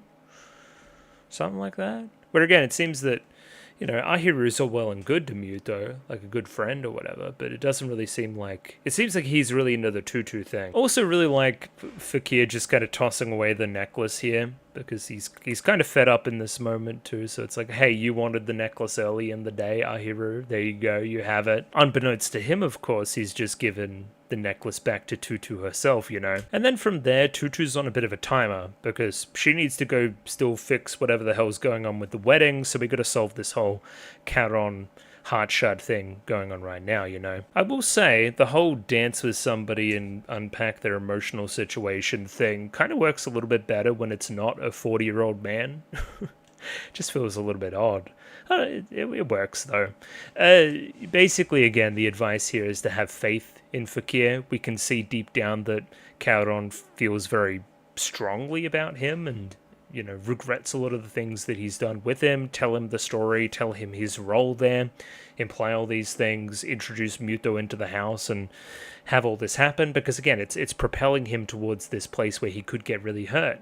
But in that process, in trying to prevent him from getting there, I've hurt him myself. Crazy. So again, you don't even know what to do now. You're all up in the air. See what I mean? This just, it looks kind of goofy. It's fine though. Anyway, we should believe in Fakir, and it kind of results in you getting the sword out ready for him, and kind of goes off into the wedding scene from there. Oh yeah, and the heart shard feeling here is regret.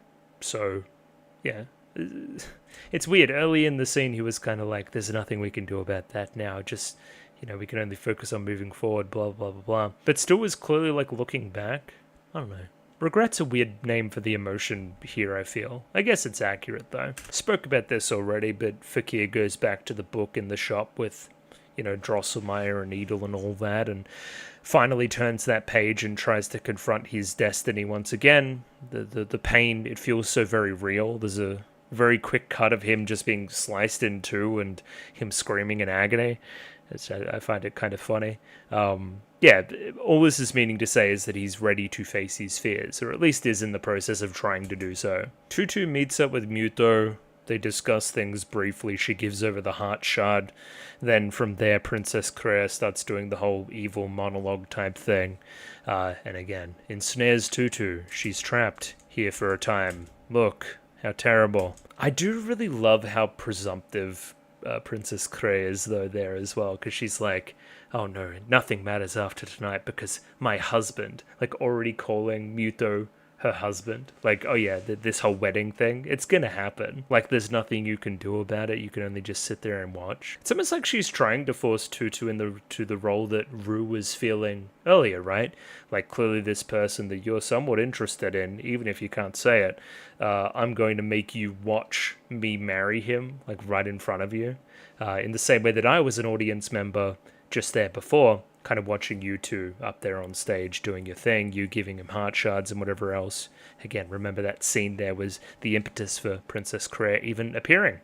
So yeah, just think that's kind of cute. You want to like make her a bystander to it. Like a good dad hug here, that's a good scene. And yeah, we kind of give him over the sword here so the climax can happen. Bit of blackmail in there for Crea as well. I could do away with Tutu in this very moment. I've got her ensnared, so you best dance with me. We have the crowds of dancers as well in our little chrome masks, all dancing their little dance too, all dancing to our tune. We're the best kind of couple in town at the center of everything, living our dream and whatever else. I don't know, it feels like we're the talk of the town and everybody's exactly like us. As I said in the reaction, the mask itself gives it a musical theatre production kind of feel. It feels like, we've got a bunch of actors out here to perform this as well. It doesn't feel fantastical. What it does, it feels like I'm watching a show, And in that way, it feels fantastical, I guess. We asked a few questions here of Crea as well, like, who are you? Why are you so adamant about this? Well, because it's fate. And she specifically says here that fate is something that you can't escape from. It's always going to happen no matter what. So again, Princess Crea, the crow, or the raven, it's our fate that we're to battle together. Or battle against each other, Like, it's almost like I'm drawn to do this, and because of it, I'm also drawn into battle with Tutu and drawn into battle with Fakir. It's the same thing that Fakir is fighting as well, fate. I'm fighting in the story that I'm reading literally in front of me that is, like, so important to us. Like, I'm turning the page and I die. That's what he's fighting against right now, in the same way that, we're trying to fight against this fated relationship. It's almost like Crea has, like, given up, in fighting against what's been deemed. And maybe has given up because it's advantageous for the crow for fate to play out the way it should play out. Interesting. Oh yeah, this episode ends super weird, now I remember. So Fakir crashes the party, storms in on his horse. It feels very much, I was invoking Shrek, of course, where Fiona is marrying Lord Farquaad, of course, and Shrek runs in and yells, I object. That's kind of what Fakir's doing right now. He wants to get his princess back, damn it. And I'm not talking about Crea. So, then Crea puts Muto out in front of herself, right? To which he looks up briefly, as we can see there, very innocent-looking eyes. She sees herself reflected in them and realizes that I probably shouldn't be throwing my beloved in front of a sword that could kill him.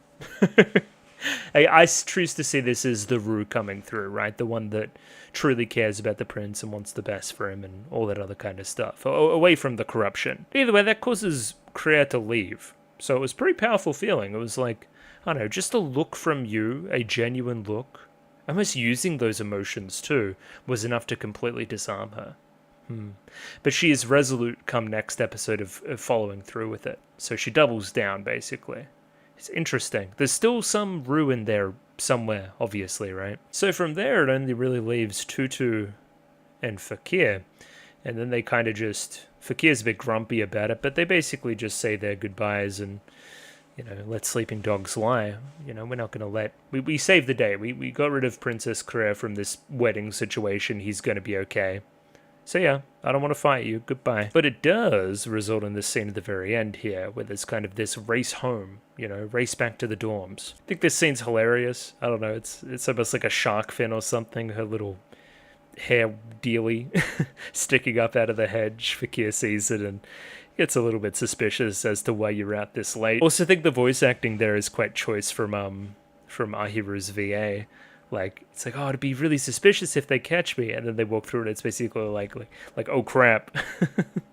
Oh crap, they're here. It's adorable. Look at her. How can you be mad at this little Muppet girl? But plot relevance wise, he sees the shine of her pendant again, and then she runs away and says goodnight. I think that's Princess Tutu. It's the pendant. She's coming back to the dorm at the same time that we're coming back. They kind of look the same now that you mention it. Oh my god. Ahiru's Tutu. It's crazy. And it's interesting that in subsequent episodes, Fakir finds out your identity and then Rue finds out your identity. Or at least Princess Claire does. I don't know. I thought we would hold on to the whole identity thing for a little bit longer. Does that mean, do you know who Princess Claire is yet? Do you? Do you? Do either of you?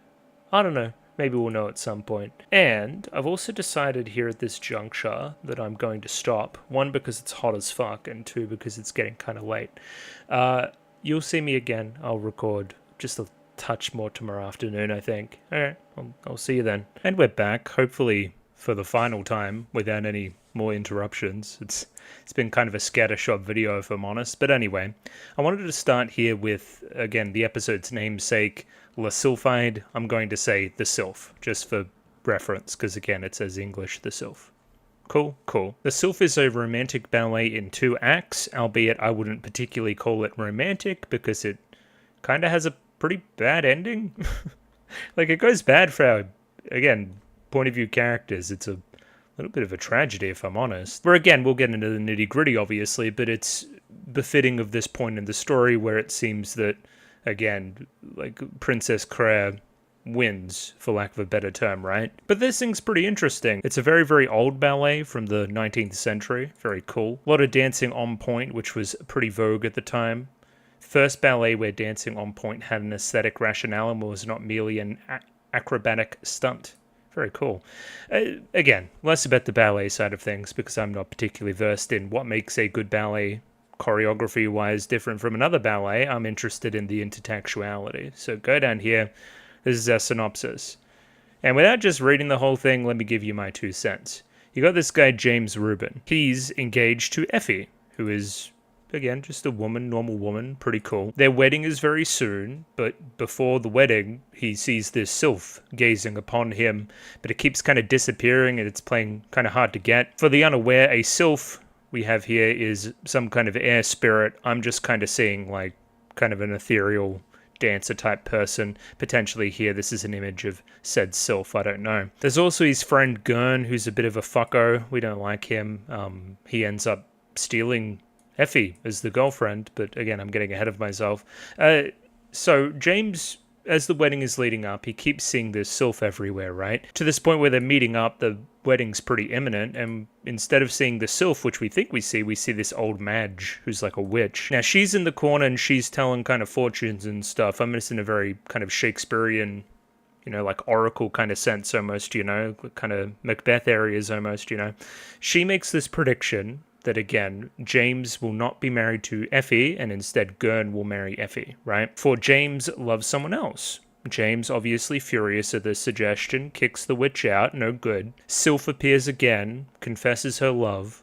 James, initially unmoved, but starts to be swayed more and more by the sylph as this goes on. Gurn spies this and then goes to tell everybody, but obviously he's got no proof. The sylph disappears when they all kind of re-enter, so they think that Gurn's just being, again, a bit of a fucko. But again, only with James, this sylph keeps appearing. Bridal procession forms. James, again, husband-to-be, looks down at this ring that he is to give Effie, and the sylph, steals it and then runs off into the forest. Now, again, James at this point, he's like literally about to get married, and now everybody's like, well, he's run off on the day of the wedding. That's no good. So then they're all kind of off into the woods to try and find James and see what the go is, right? But again, obviously you would assume the worst in that case, that he got cold feet and we was running after someone else. Act 2 begins, and we have Madge and her group in the middle of the forest doing their whole thing. Got a cauldron.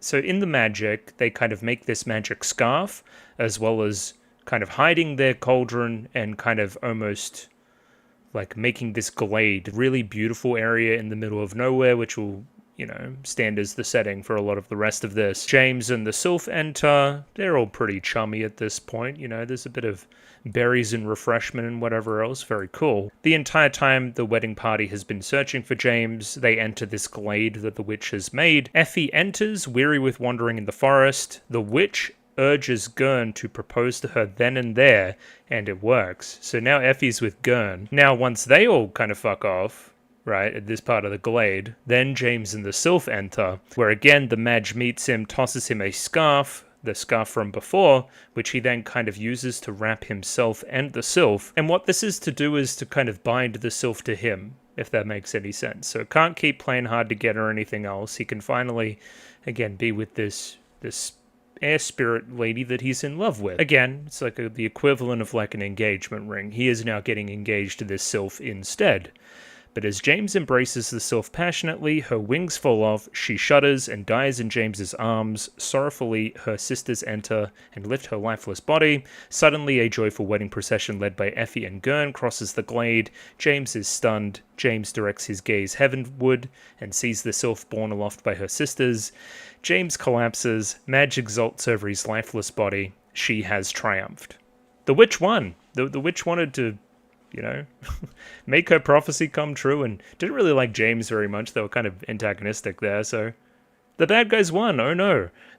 Listen, I've kind of spent a lot of time here because I'm pretty sure you can see how this applies in a lot of ways to the content of episode 11. I think this is the most direct, like, ballet to content of episode, like, ratio we've seen, right? Just in structure, more than anything else. Like, again, whichever kind of role in the ballet here that you want to give each character, we have this kind of glade open up in the middle of nowhere, right, where it's just this kind of stage and it's really aesthetic and beautiful and stuff, but it feels like a trap. It feels like this place that, again, Princess Claire has almost set up for them to have this encounter because she's got it all kind of planned out, that she's going to come in here at this point. We've planted the love kind of gem or whatever. We know it's all about to go to shit. Even with that love gem, it kind of turns into a bunch of like strands and spirals and stuff. It's almost equivalent to that kind of scarf we were talking about, right? So it depends on who you want to ascribe to who, but there is a lot of stuff like, okay, somebody happens upon a fortuitous situation and steals somebody's partner. Like, that's exactly what Claire's trying to do here as well, right? There's this rug pull element to it of like somebody else that knows more than we do, right, setting things up and then going like, oh, what if I pulled the rug out from under you and it wasn't exactly what it seemed? And again, this kind of very Shakespearean, like oracle type character, right, that almost being Drosselmeyer in a way, this kind of this witch in the story, the old Madge. Again, we've set this thing up and we're prophesizing our story before it's even told, right? And now we're just watching the characters fall into place and them to do exactly what we said they were going to do. That feels very much like Drosselmeyer. Like, I don't know. It's a very, very interesting little story, and I thought that it applied quite well. That's why I wanted to spend the time on it here at the very beginning. But I mean, I'll go back to my initial criticism for the episode, right? Which is the Sylph, the story we just read, is a build-up to the character death of James and the Sylph, right? I don't think we quite hit the high highs that's kind of setting up for. And it's a lot of build-up in this episode for, in my opinion, not a lot to happen. It seems like we're back to square one with Muto. We're going to need to rebuild from there. I think Fakir and Ahiru are going to meet up at that point and kind of put their heads together now that they know a little bit more, that they're on the same page. A begrudging kind of pact, an uneasy alliance potentially between the two. And yeah, I mean, Princess Claire is in control. I don't know what that means. I don't know what Drosselmeyer is planning either, but we're going to need to figure that out in time too. I don't know. It doesn't feel as drastic and as dire as I think it should. But anyway, I digress. Let's rewatch here. Our starting narration here is clearly, again, just about the sylph. It's about a man who loves a woman and again, wants to almost bind her and clip her wings in a way to keep her close. I like the idea of clipping the sylph's wings and attaching it into, obviously, the bird type characters in the show as well, right? Like the raven and the duck and everything else. I feel like that's fitting quite well. But when the man wrapped the wings fell off almost immediately and the maiden died. The man did not know that the maiden's wings were her source of life. I don't know. I think the wings here and the sylph in general is mostly Muto, you would say, right? And insofar as binding him and wanting to keep him close, we are taking away his heart, right? But it's also the thing that makes him him. If we completely bind his heart will eventually die and he will die too. And again, like as I said before in my like super early stuff before I even watched the episode during the reaction, I'm like, okay, is this part of the Raven's plan? Obviously, again, in almost eternal battle with the prince, are you using kind of ruse emotions here to try to bind this heart and not tell her that in the end of binding his heart and keeping him emotionless, the end result there is going to be his death? Has that shoe not dropped yet? Is there potentially more here whereby again, if we keep not giving him emotions and even make him more emotionless, is he just going to die? I don't know. But I think it's curious because likewise, there's Ahiru who like literally becomes bound in the episode, right? Like there's a bunch of like black strands around her and whatever else. We also find out her true identity. We don't take the tutu-ness away from her though, so I don't really see how we're clipping her wings per se. I guess we're clipping her purpose, right? Which is going to be saving Muto. If we make that, useless, then, like, see what I mean? We almost give her wings in that process, which is weird. This is some crazy cuck technology too. That's mental. Anyway. Like, it's not always going to be a direct comparison to the text, if that makes any sense. It's more just themes and whatnot, Now, everyone shut up. This stuff's really interesting. Drosselmeyer speaks. Finally, all the characters are in place for the story, right? A prince without the heart to love, a knight who fears death, a villain without resolve, and a princess who cannot express her love. These are all the 4 roles that we needed to keep things going from where they were in the story up to the current point. However, something is still missing, and this time, don't you become interested in people's emotions. Okay, so very obvious here that, Edel's in control of, or Drosselmeyer's in control of Edel, I should say. That's already obvious. That was already proven. The interesting line here is, don't you become interested in people's emotions? Something happened in the past to where Edel potentially wasn't acting as directed, and it went poorly. Fascinated by you, very, very much so. Because you're being very subservient now, but this implies that there was a point at some point where you were less subservient. I don't know. Weird character, yeah? Weird character. Because, again, she's moving in the background, making sure that the story happens, for sure. Somebody said this is quite similar to a part in Utena. Again, I think it's the Jiri stuff, if you know, you know. There's a part where she tosses a locket away, and then somebody else gets a locket, and it doesn't really make a lot of sense until you consider there's a character there that wants to keep the story going, and maybe gives somebody a locket, and maybe works their magic in there. You're occupying a similar space in my mind as somebody that is simultaneously under control, but also wants to think for herself. I feel like there's a redemption coming to Edel based on this one line. I don't know. Projecting forward a lot, but it's there. So chat room, do we want to explain the gorilla hands? I don't really know what that's about. Why does a person in like a monkey costume, or probably just a monkey considering the town, why are they in possession of this love gem and the people that, or the person that gives it to Edel here? Again, it just feels like it's predetermined and feels like destiny that we got the perfect thing at the perfect time to, influence Muto to act in a certain way, you know? And that telltale shine there as well, that means there's a heart shard involved. We'll see how that plays out in due time. So yes, now Edel is in possession of the love gem, and that's how we progress from there. It's all lovely and stuff. Oh yeah, then we start here, and Fakir's just absolutely flash dancing out of control, which we love to see. Obviously, again, rocked from the revelations of the previous night. Princess Tutu is Ahiru using that gem. It's the only thing that makes sense. And he's of the view early here that this kind of changes nothing. It doesn't matter who Tutu is.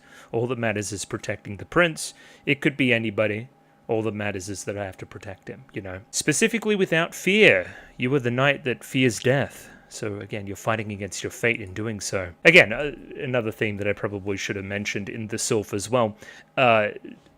Fighting against fate. Like, the witch literally lays out their destiny, and then they kind of fall perfectly into place in line with their destiny by the very end of the story there. The witch is proven correct. Same thing here. Drosselmeyer, our kind of witch equivalent, right? Old Madge. We've laid out a perfect plan here that's going to play out with the love gem and the perfect roles and everything, and it goes perfectly. It goes badly for our heroes, but it goes perfectly according to the person that predicted things.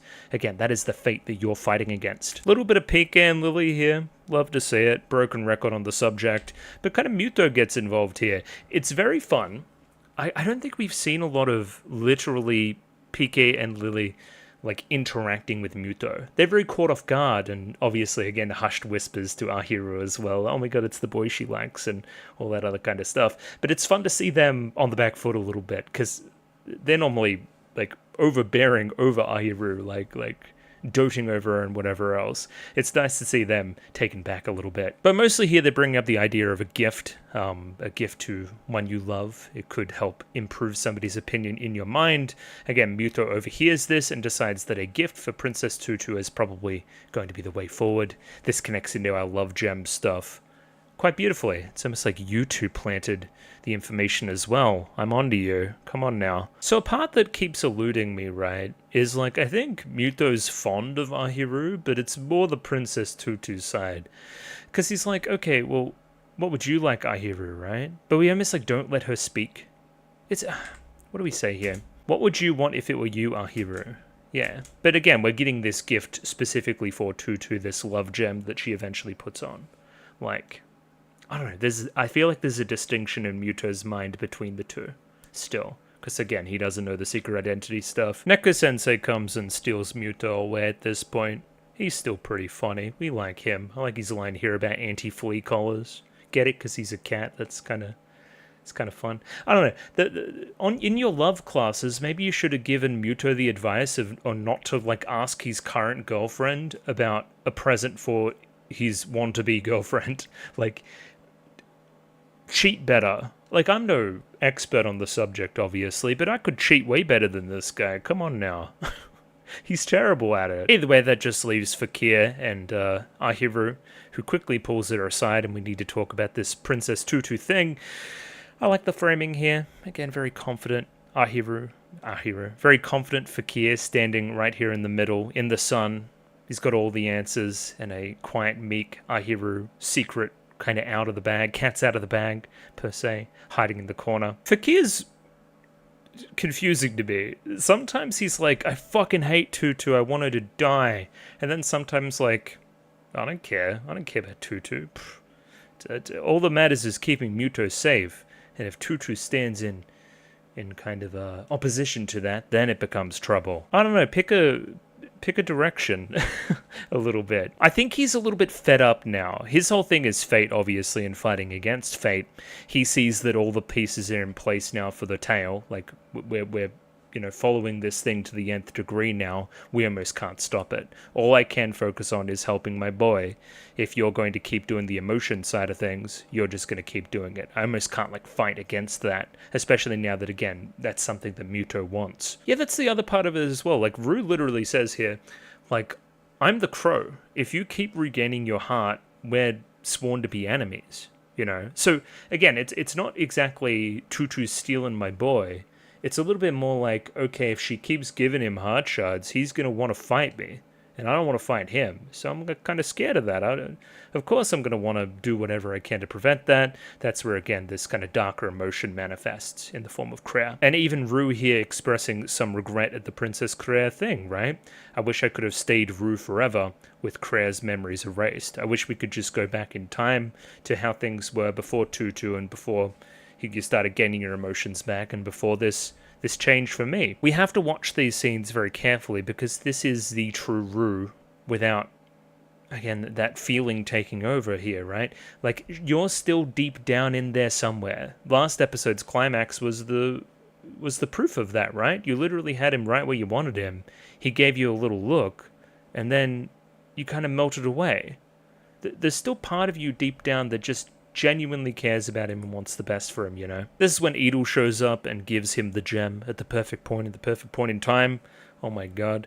I forgot that Rue and Edel have also met previously, so it's fun to see them kind of interact. It's like, oh, hi, I recognize you. Oh, that's a cool line. Okay.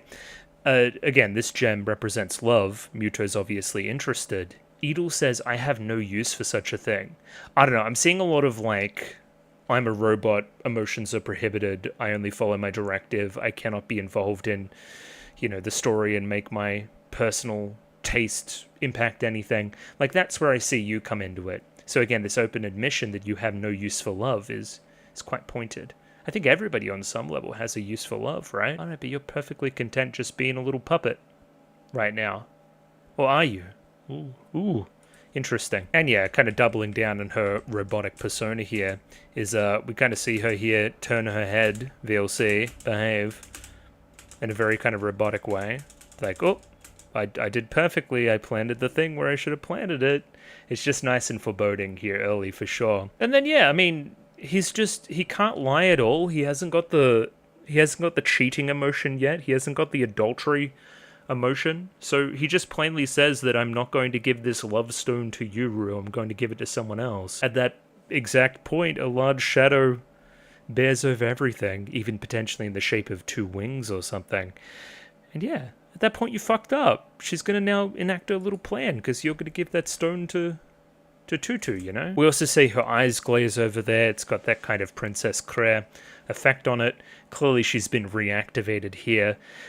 Steals the gem, makes up some excuse to keep it overnight, and she's literally going to do some black magic on it. So have fun, I guess. Now, again, this mirrors the sylph to me as well. This almost feels like that part where the sylph steals the wedding ring and runs away, right? Which causes, the bunch of the rest of the plot to happen. James to leave his beloved and the rest of it, right? This, to me, is, the sylph in this part of the story stealing this away, even if for a moment, and influencing things negatively in the future, And I love how absolutely ridiculous this is, too. She just knows magic. There's a bunch of evil crows around, even outside of the room here. Like, it's craziness. She's also slay as well. Don't forget how much I love her. She's my favorite. Come on now. Muto, I won't let anybody have you. I won't hand you over to anybody. She enchants this gem at this time with some crow technology. Oh no. Drosselmeyer here calls this a love filled with hatred, which I don't think is too far away from the truth. And again, congratulates himself for another piece of the narrative put perfectly into place. Once again, continuing on my Ahiru Fakir shipping train that I've been doing. I don't know, you're sitting here alone at night thinking about how your relationship with Fakir has changed. You almost feel relieved after telling him the truth as well, and almost relieved for him that he's now going to have somebody helping him, somebody on his side that also wants to help the prince. He's no longer going to be fighting and struggling all by himself. Again, we saw his vulnerability last episode, now he's not going to be doing this all on his own anymore. Also talking about how it's warm in his arms and stuff. I don't know, the evidence is piling up, chat room. About the real Fakir and stuff. Trojan horse love interest. You let him into the story thinking he was one thing, and then it's like, bam, I'm actually the love interest for Ahiru. Something like that, maybe. This scene here also, again, re-emphasizes Fakir's change in attitude towards Tutu. Like, you literally say you're going to give a gift to her, right? And profess love and all that other kind of stuff, right? And he doesn't seem to care, really. He's just kind of like, do whatever you want, fine. Then Muto asks him to promise that he won't bring harm to Tutu. Fakir can't promise that, because if Tutu at some point along the line wishes you harm, then I'm going to have to take it out, right? Like, again, he sets some pretty clear boundaries here. It's uneasy, for sure, for sure. The next day now, and we give Muto the evil gem. How could you not see the signs that she is up to no good, up to some mischief? And from here, I'm basically just going to be a broken record. It's all build up, and very, very well done build-up to the eventual meeting of Tutu and Muto. So Muto's ran away in one direction, Fakir's after him. Obviously, we know Muto's motivation now. He wants to give that gift to Tutu. He's trying to find her. It's ironic that kind of, you know, you as Ahiru were right here the entire time, and almost like watch him run away and know that, okay, if he's in trouble, now I have to kind of shadow him and protect him and stuff. When again, you're the one he's looking for, you know? But when I talk about build-up as well, it's ominous. There's something bad on the horizon. We can tell from the thunderclouds and the kind of thunder in the ambiance as well. Tale as old as time there. If you see storm clouds brewing, something bad's coming. Furthermore, if you see red-eye, evil-looking raven crow motherfuckers up on the kind of roofs, looking down at Muto, like scheming, watching him, making sure that he gets to the perfect spot at the perfect time. Also pretty ominous. I don't know. I think Blind Freddy can see that this isn't going to go the way we think it's going to go. I thought this was pretty cute. I liked Muto revisiting a bunch of old locations from the show, like the pizza place, and here's where this feels like episode 7 stuff, maybe. Yeah. I liked it. It was nice. Before finding this location, which I'm seeing as our metaphorical glade, just this perfect location that's almost popped up out of nowhere, that now is going to be the setting for where we do this this encounter, this confrontation. I like that Ahiru follows in all the similar locations. Again, the kind of canal there with the drain, as well as the pizza place and a bunch of other places where we've met him in the past. Again, just it's a weird town, you know. I kind of really like the setting. I do wish there was more, like, to the school itself as a location. We kind of just got the classroom, the courtyard, and a few halls here and there. I don't know, you could flesh that out a bit. It has only been 11 episodes, though, too. Anyway, Edel here. She's got an evil-looking look on her face. So again, I don't know. If I'm seeing a redemption arc for Edel, I'm seeing something akin to, like, Ahiru's innocence and like outpouring of genuine emotion is the thing to change her. Here at this juncture, it is not enough. She is perfectly okay with fooling Ahiru. I don't know. Once again, Edel just pushing her slightly in the right direction, saying that she did see Muto and he has to give his gift to somebody. That's what he was saying, right? I think this is a crucial moment for Ahiru. Even here at this juncture, she cannot imagine that the gift is for her nor Tutu. It must still be for Ruchan. But I think that's also cope. You secretly, or you know how the prince feels about Tutu, obviously, and you're trying to like bury that down because those feelings can never be met based on fate, right? If I confess my feelings to him and I say that I love him and stuff, then I'm going to disappear or whatever the prophecy said. So it's easier for me to just tell myself that it's for Ruchan as opposed to letting myself get excited about something that I can never have. Again, it makes the rest of the episode where she does get a little bit of that and gets a little bit of me time with Muto and a gift from him and all that other kind of stuff pretty tragic, but also the first time that you're kind of indulging in it a little bit too. Because again, you can never truly have it, as is your destiny, for you are Tutu or you were a duck. Either way, you can't be with your boy. It must just be Ruchan. It's the only thing that makes sense. Can't help but get a little excited though. Just a little bit. What if it was for Tutu? But then it'd just be for Tutu, not Ahiru. But still, a girl can dream, I guess. They really sell it. Once again, this part of the episode's all about build-up. Like this really, really sweeping romantic piece playing. Ahiru running to all these locations where, again, Tutu has seen Muto in the past and looking for him, and Muto's here waiting for her as well. It almost feels like, you know, the end of Your Name without spoiling obviously, but there's two characters that are looking for each other pretty frantically. It kind of feels like that. Similar areas. It's got this great like build to it. It feels very classical. I forgot this. Ahiru first meets him as Ahiru, right? And offers him an umbrella and says, "Hey, who you waiting for?" And then he plainly just says, "I'm waiting for Tutu." So again, she gets pretty excited about that. Little blush and stuff. Very cool. And again, is very, very excited to run like one block over there and transform. A lot of excitement to it. Just like, oh, time to transform. I get to have my little moment here, you know? But very, very pointedly as well, doesn't reveal her identity. Now, okay. Rue knows Ahiru's identity now, right? Rue could probably just tell Muto at any time. Does she? I guess we'll see next episode if the status quo changes there, but yeah, I mean, she's in perfect control of him. Even if he starts to come back at any point, you can just reveal her secret like that, right? Like, I don't know. Here at this point, she transforms. Drosselmeyer is a big stinker about the whole thing as well. He's like, "Oh, don't do it. I know what's about to happen." Big old bitch. He's a bitch. We hate Drosselmeyer. Nah, he's alright. He's pretty cool. Anyway, lights come down. The two stars are meeting.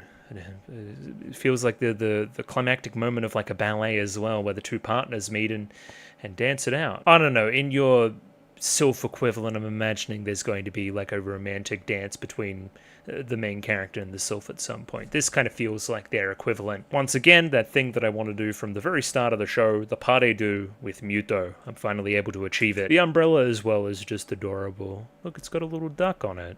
See? Because it's Ahiru. You get it? That was pretty funny. It gets pretty steamy here too. A lot of blushing, a lot of looking at each other, a lot of very close embracing type stuff. Like very sensual, putting a necklace on her. Oh my god. How could you not fall in love? However, unknowingly, he's also just put like the evil kill necklace on her. I don't know.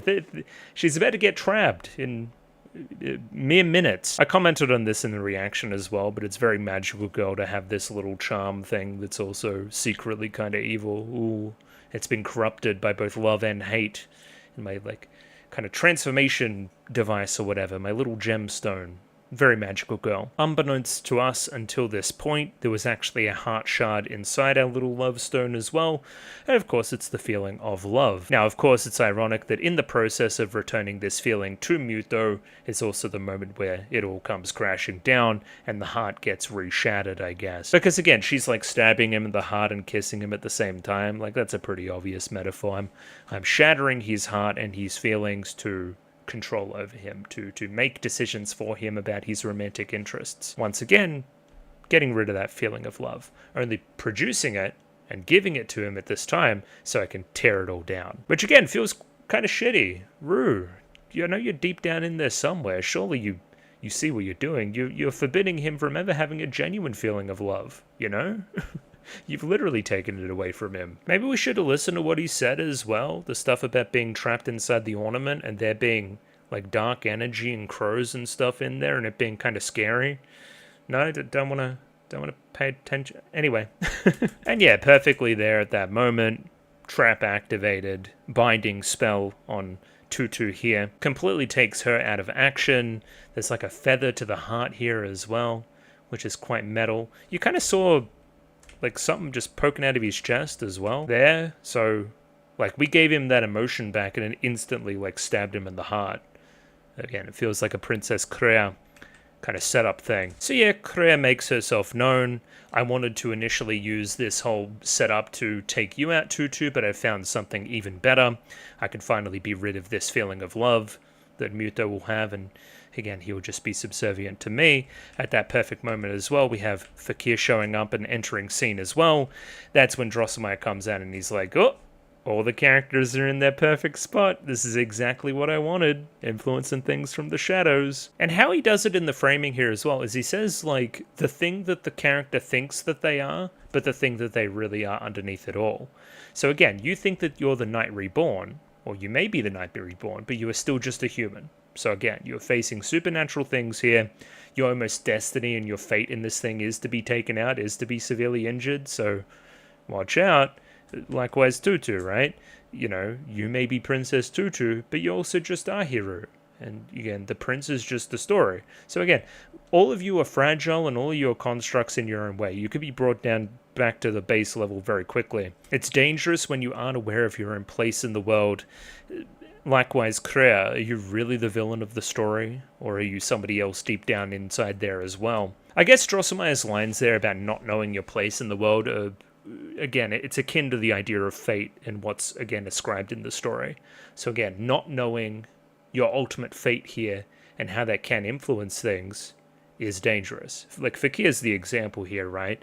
Like, you must know deep down that if you keep fighting like the knight was fighting, you're gonna die. And Tutu, you must know deep down if you confess, like, you almost can't prevent it, you're gonna die. And the prince as well. So far in the story, he's sealed the raven and then his heart got shattered. That's like the thing that you're ascribed. And hey, Crea, you know that you're going to be the villain in this thing too as well, right? Like, that raven gets sealed. Or even, again, post-story, that raven is the villain. It's going to be defeated at some point. Surely you must know that as well.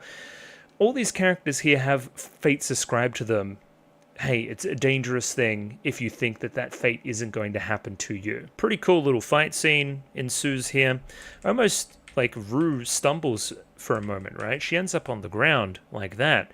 But Fakir's still like all gung-ho, and it's almost like this protective action throwing out this crow, which is the thing that takes him out. And that fear is enough to incapacitate him here, right? Drosselmeyer teases. If you're the knight, then you have to conquer your fears and defeat the villain. If you're the villain, you'll have to kill the princess without mercy. And if you're the princess, you'll have to save the prince with the power of your love. And if you're the prince, you have to use your wisdom and courage. Oh, that's not possible. You don't have those feelings, buddy. Basically, he's got all the characters together and he's like pushing them together. Hey, if you want to be in this role, you have to do X, Y, Z. There's no other way you can escape it, you know? And Crea takes this advice to heart, fully moving into this villain role, taking up Fakir here, and moving in on Muto. And this is like her revenge, basically. It's her, you know, it's giving you a little bit of a taste of your own medicine, right? How does it feel to be kind of binded here by the prince's own emotions? Because that's how I felt every day as Rue, right? This prince that I'm deeply in love with, that will never be in love with me, that loves another. Surely I want to make you feel that similar feeling. Again, that's why I walk over here at this point, plant one on him, give him a big old smooch, and show my perfect control over him whilst taking his heart out. As we can see here, feather in the heart, pulling it out, smooch on the lips. And again, that's where we are. We've taken out his heart. We've got all these emotions here. Crea, why would you do something so horrible? Well, a multitude of reasons, really. One, I felt like there was no other way to get what I wanted. And two, it's Crea right now. It's the crow. It's the raven. It's not Rue. Deep down, Rue would never do something like this. At the end of the day, she just wants him to be happy as well, I feel. But she's torn, right? She wants to be with him too. It's almost taking control of that emotion and that jealousy and twisting it. And yeah, Drosselmeyer sets it up perfectly here. Now the enemy knows your identity, and you've lost the prince. And I'm correct, right? Like, we don't say it, but I'm pretty sure the correct interpretation here is that his heart is shattered, or at least in possession of Crea for now, so that sucks. We don't want that to happen. I don't know. I feel we end episodes in weird spots too, man. I'm unsure about where we end that. I need a little bit more to lead off of. It's kind of an epoxy spot to finish. Just want just a little bit more just to see what the new state of play is. But obviously very good episode again. I enjoyed it a lot more knowing the kind of sylph kind of stuff happening underneath it all, right? And obviously the Drosselmeyer roles in the story, everybody falling into place, is probably the most fascinating thing in the show. It was pretty cute as well. I liked seeing Ahiru all, you know, blushy and stuff. That was fun. And I'm all on board on this Fakir Ahiru thing as well. I'm fully invested there. Put all my eggs in that basket. Put it all on red, I guess. Anyway, I digress. You will see me next week for more. Patreon if you want to be that 1 week ahead. Like the video, subscribe, all that other kind of stuff. I'll see you next time. Goodbye. Ciao.